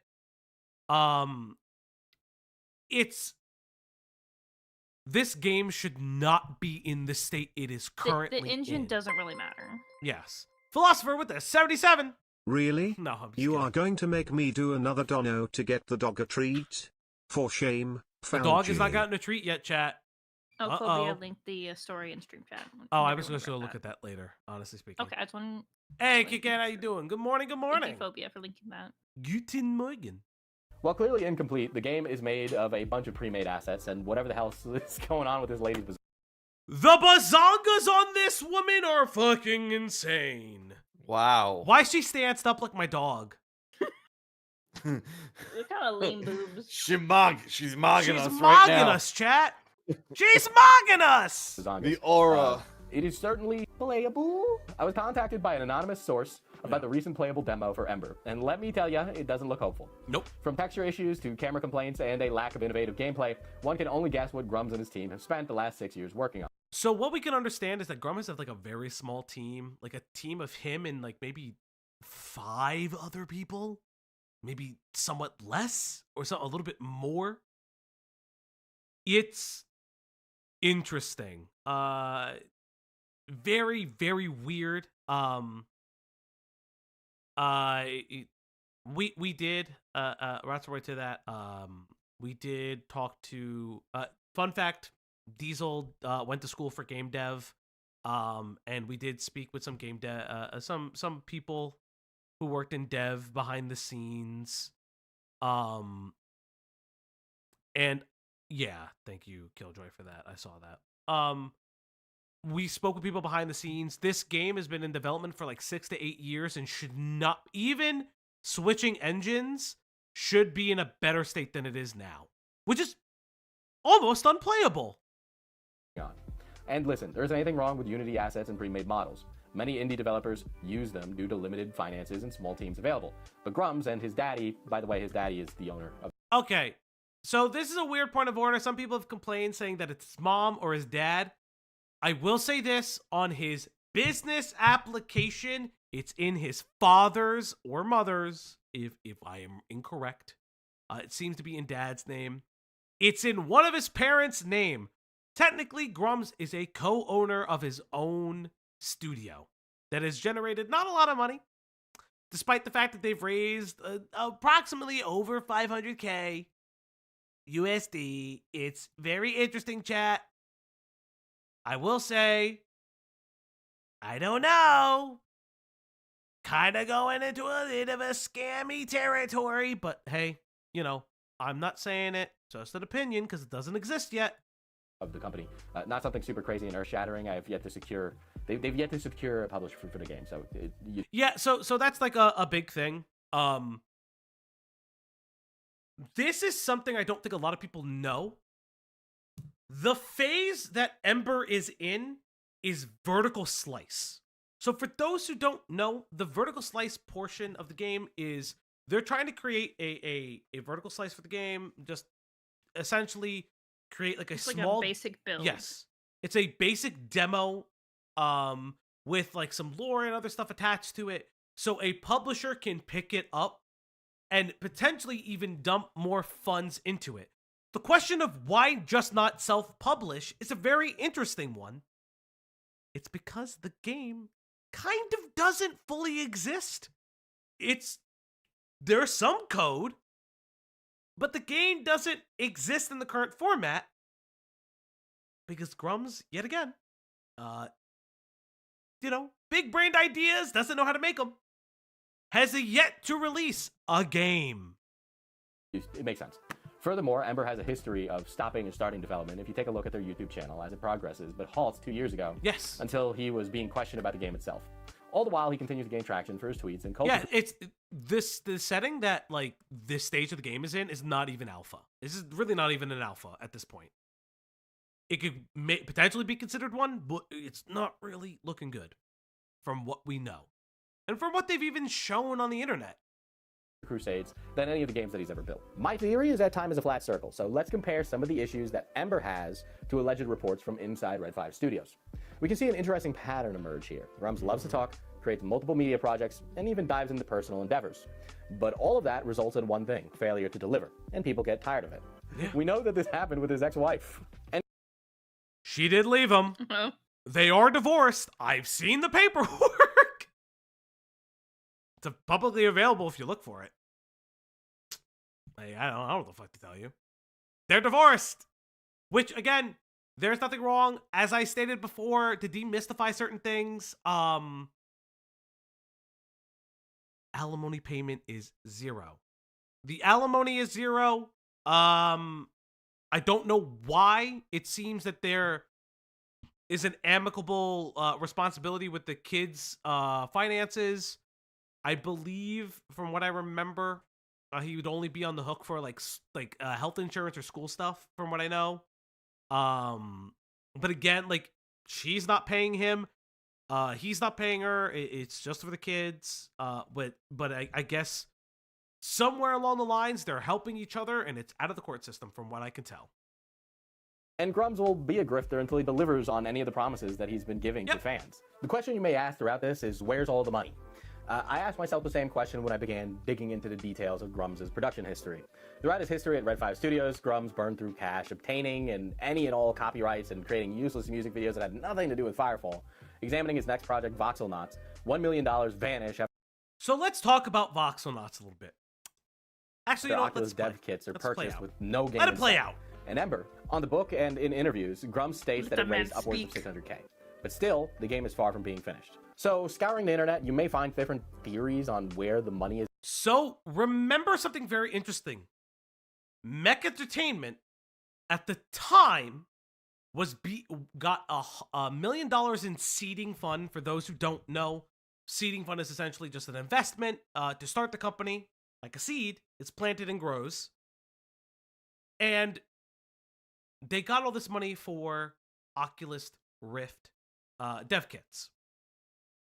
Now, you may be asking, how the fuck did $1 million from a company that Grummz is no longer attached to fucking vanish? Is being spent. One of which is a small article that references a potential crypto wallet and such. Yeah, we through the analysis, a lot of people are saying, oh, he's probably spending on crypto. We found a small article on it. Again, I don't do forensic finance, and none of it was expressly conclusive. Like, you'd have to tie back the wallet number back to Grummz, and you'd have to prove that, like, money's being fed into it and being transferred. It's a whole big thing. But that didn't lead to anything anywhere. Yeah. However, the echo of an idea hit my brain. Where had I known Grummz to be involved in other types of tech before? I wonder. Well, remember the mystery game Voxelnauts I briefly discussed? Its Kickstarter page leads back to using blockchain technology to create a game. So Voxelnauts was supposed to be a metaverse game that used the blockchain to allow you to participate in this Ready Player One-esque game. There is videos out there that it appears to be... Guys, it was Minecraft. It was a Minecraft skin. I'm gonna be very fucking honest. If you find the Kickstarter page, it's a fucking Minecraft skin. Literally, it's all blocky people. It's like a whole big thing. Again, there was a Kickstarter. Kickstarter also got money. That's the interesting thing, too. You may be asking, but didn't the Kickstarter get money? Yeah, so it's 1 million plus that's just fucking gone. Akin to the wildest Ready Player One fantasy. Yep. This game was being developed by Mecha Entertainment, while Grummz was apparently CEO at the time. Yep. When Mark stepped down, a man named John Olick took over. Looking into Mr. Olick, he's been working with Grummz for several years. So John and Grummz have been working together since, like, the Blizzard days. I want to point out that this predates Meta as a company. Yes, Killjoy. That was the other thing that was very important, is that there was a very lofty idea to use blockchain analysis, use blockchain programming, as well as kind of digging into what a metaverse space would be at the time. I don't even think, I don't even think Oculus was purchased by Facebook yet. How did bootleg Minecraft get $1 million? So the seed money was $1 million-ish from what I could tell, as is reported. But the Kickstarter money is somewhat different because it was the game development. It's an important distinction to make that is what has been reported in what I can find. Starting back and what we could have found. Big shout outs to a very interesting thing. Ops joining on this research found something very interesting. If you don't know the part of the video. Days following him to Red 5 and then Mech. Oleg has also worked with the Oculus dev team and is the connecting through line between VR and voxelnauts. Now, asking yourself, what does this Oleg guy have to do with Grummz, right? What's the voxelnauts, where's this all leading? Well, I have a team of crack sleuths over at the Op Block. Hi, it's us! We found something very curious that happened back in Shout out. Was changed into Retro Ronin. This led us down a rabbit hole to a never-before-seen lawsuit where Oleg, Grummz, and other former staffers from Mech are actively being subpoenaed for proprietary technologies created over a Retro Ronin. So let's talk about this. What we found, so this is an ongoing lawsuit that we did find, and it is regarding Mark Kern and John Oleg, some other members that we, let's redact, and just a couple different things. It's important to note that when Mark Kern left Mech Entertainment, John Oleg took on his role. They've been friends for a period of time. John Oleg actually has a blog discussing dev stuff. It was actually really interesting. It's a blog he updates regularly. And this was something that was really curious. Where did the code go? Has the code been used elsewhere? And potentially, could it have been used in original development for Firefall, for Ember? Answers we don't currently have. It's important to note that this is an ongoing litigation, but there's something very interesting where in the last year or so, you've seen a lot of an increased uptick in the production of Ember. But it feels like there's a lot of just dev time missing. Feels like it was like rebooted. And I wonder why. You can only make the conjecture. Again, it's not definitive proof. I want to state that I don't necessarily, I'm not saying that Mark stole anything or his contemporaries. I want to make that very, very clear, and I'm not even alleging that. It's just very interesting that this lawsuit came about. Is ongoing litigation, innocent until proven guilty, all that nonsense. But it is interesting that it is about proprietary technologies, specifically blockchain as well, that would have came from the production of voxelnauts, which is being referenced in this lawsuit. Ronin. And what did they work on? Well, that's right, code. While there's ongoing litigation, as it remains to be seen, it's curious how Mark's game, struggling to make the finish line, continues to be in disarray with lackluster demos, despite the number of years being worked on. So where is the money going? No one knows except Grummz. The court case is certainly interesting, and it's something that I'm going to be keeping an eye on as time continues going on. But it's clear that he isn't transparent with his audience, and he portrays himself to be the transparent guy. Today, Grummz finds himself comfortably positioned at the forefront of Gamergate 2 Electric Boogaloo. He's featured in a variety of interviews, whether himself or as his VTuber model, which not to mog on him, but I think mine is better. Mog got him. Mog got him. He blames DEI and other diversity initiatives for the world's problems. Most recently, you could have found Grummz complaining about Veilguard and misreporting. So, fun fact about Veilguard, he deleted all those tweets because probably somebody from EA was like, hey, buddy, don't talk about us or you the lawsuit. That's my theory. Not saying that that's what happened. But interestingly, all the misreported sales numbers in the beginning of Veilguard's sales cycle, when it launched, very coincidentally, those tweets disappeared. I don't know, chat. Its player numbers. It's funny because even if Grummz doesn't see himself as a grifter, he sure responds to posts that don't even mention him. But oh my, this post is old. This post is like fucking old, and I grabbed this immediately. Just talking about grifting, and then Grummz randomly gets it sent to him, and he responds to it. Doesn't even mention him by name. Grifters as a whole. I think it would do Mark a lot of favors to maybe just spend less time talking on Twitter, and maybe more time finally making a game on your own. We all know that you have a wall of shame for TTRPG games that you don't play anymore. Because maybe one day, we won't be able to play with you either. So, there's other things revolving. Grummz,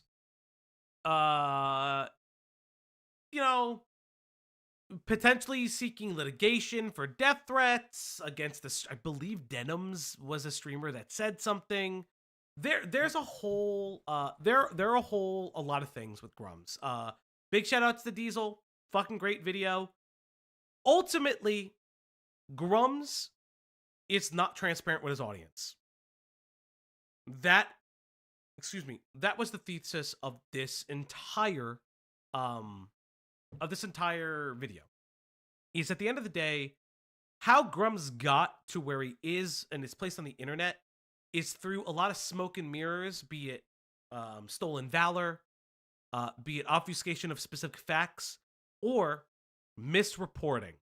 Like in the instance of Kingdom Come Deliverance 2 and all the gayness and all the scenes and accidentally pissing off his fucking anti-woke audience while he has to defend the game so he doesn't fucking probably get litigated for defamation and affecting sales, and he's trying to figure it the fuck out. But yeah, that's a video we worked on. That's a video I wrote for. And yeah, that's pretty much the stream. We really didn't have a lot to talk about today. Well, I'm gonna look at the Jake Paul thing. What do you mean, Jake Paul? The Jake Paul thing with Mike Tyson. I was gonna review that later, but sure, we could read it. I don't mind. I mean, if you want to review it later. Hi, Greg. Hi, Greg. Hey. How you doing, Greg? How you Good. doing, Greg? What are we doing? We just we're gonna look finished. at- Go ahead. Sorry. We just finished Diesel's video. There's a article that I'm curious about. Yeah, this is a little weird. Side diversion for the end of stream. Really good for your brain as well. And same with Toad. And then ayahuasca is really good for your brain as well. And same with Toad. Toad is what cured Parkinson's. Or sorry, Toad cured Tyson's Parkinson's so that he could come back and fight. What the? What? Was he like licking toads and getting high off it, or is that what he means? Why? Fuck. Yeah. Wait, so the Parkinson's got toad, or the Parkinson's from a toad? You lick a toad? How does that work? You smoke. Oh. You smoke a toad?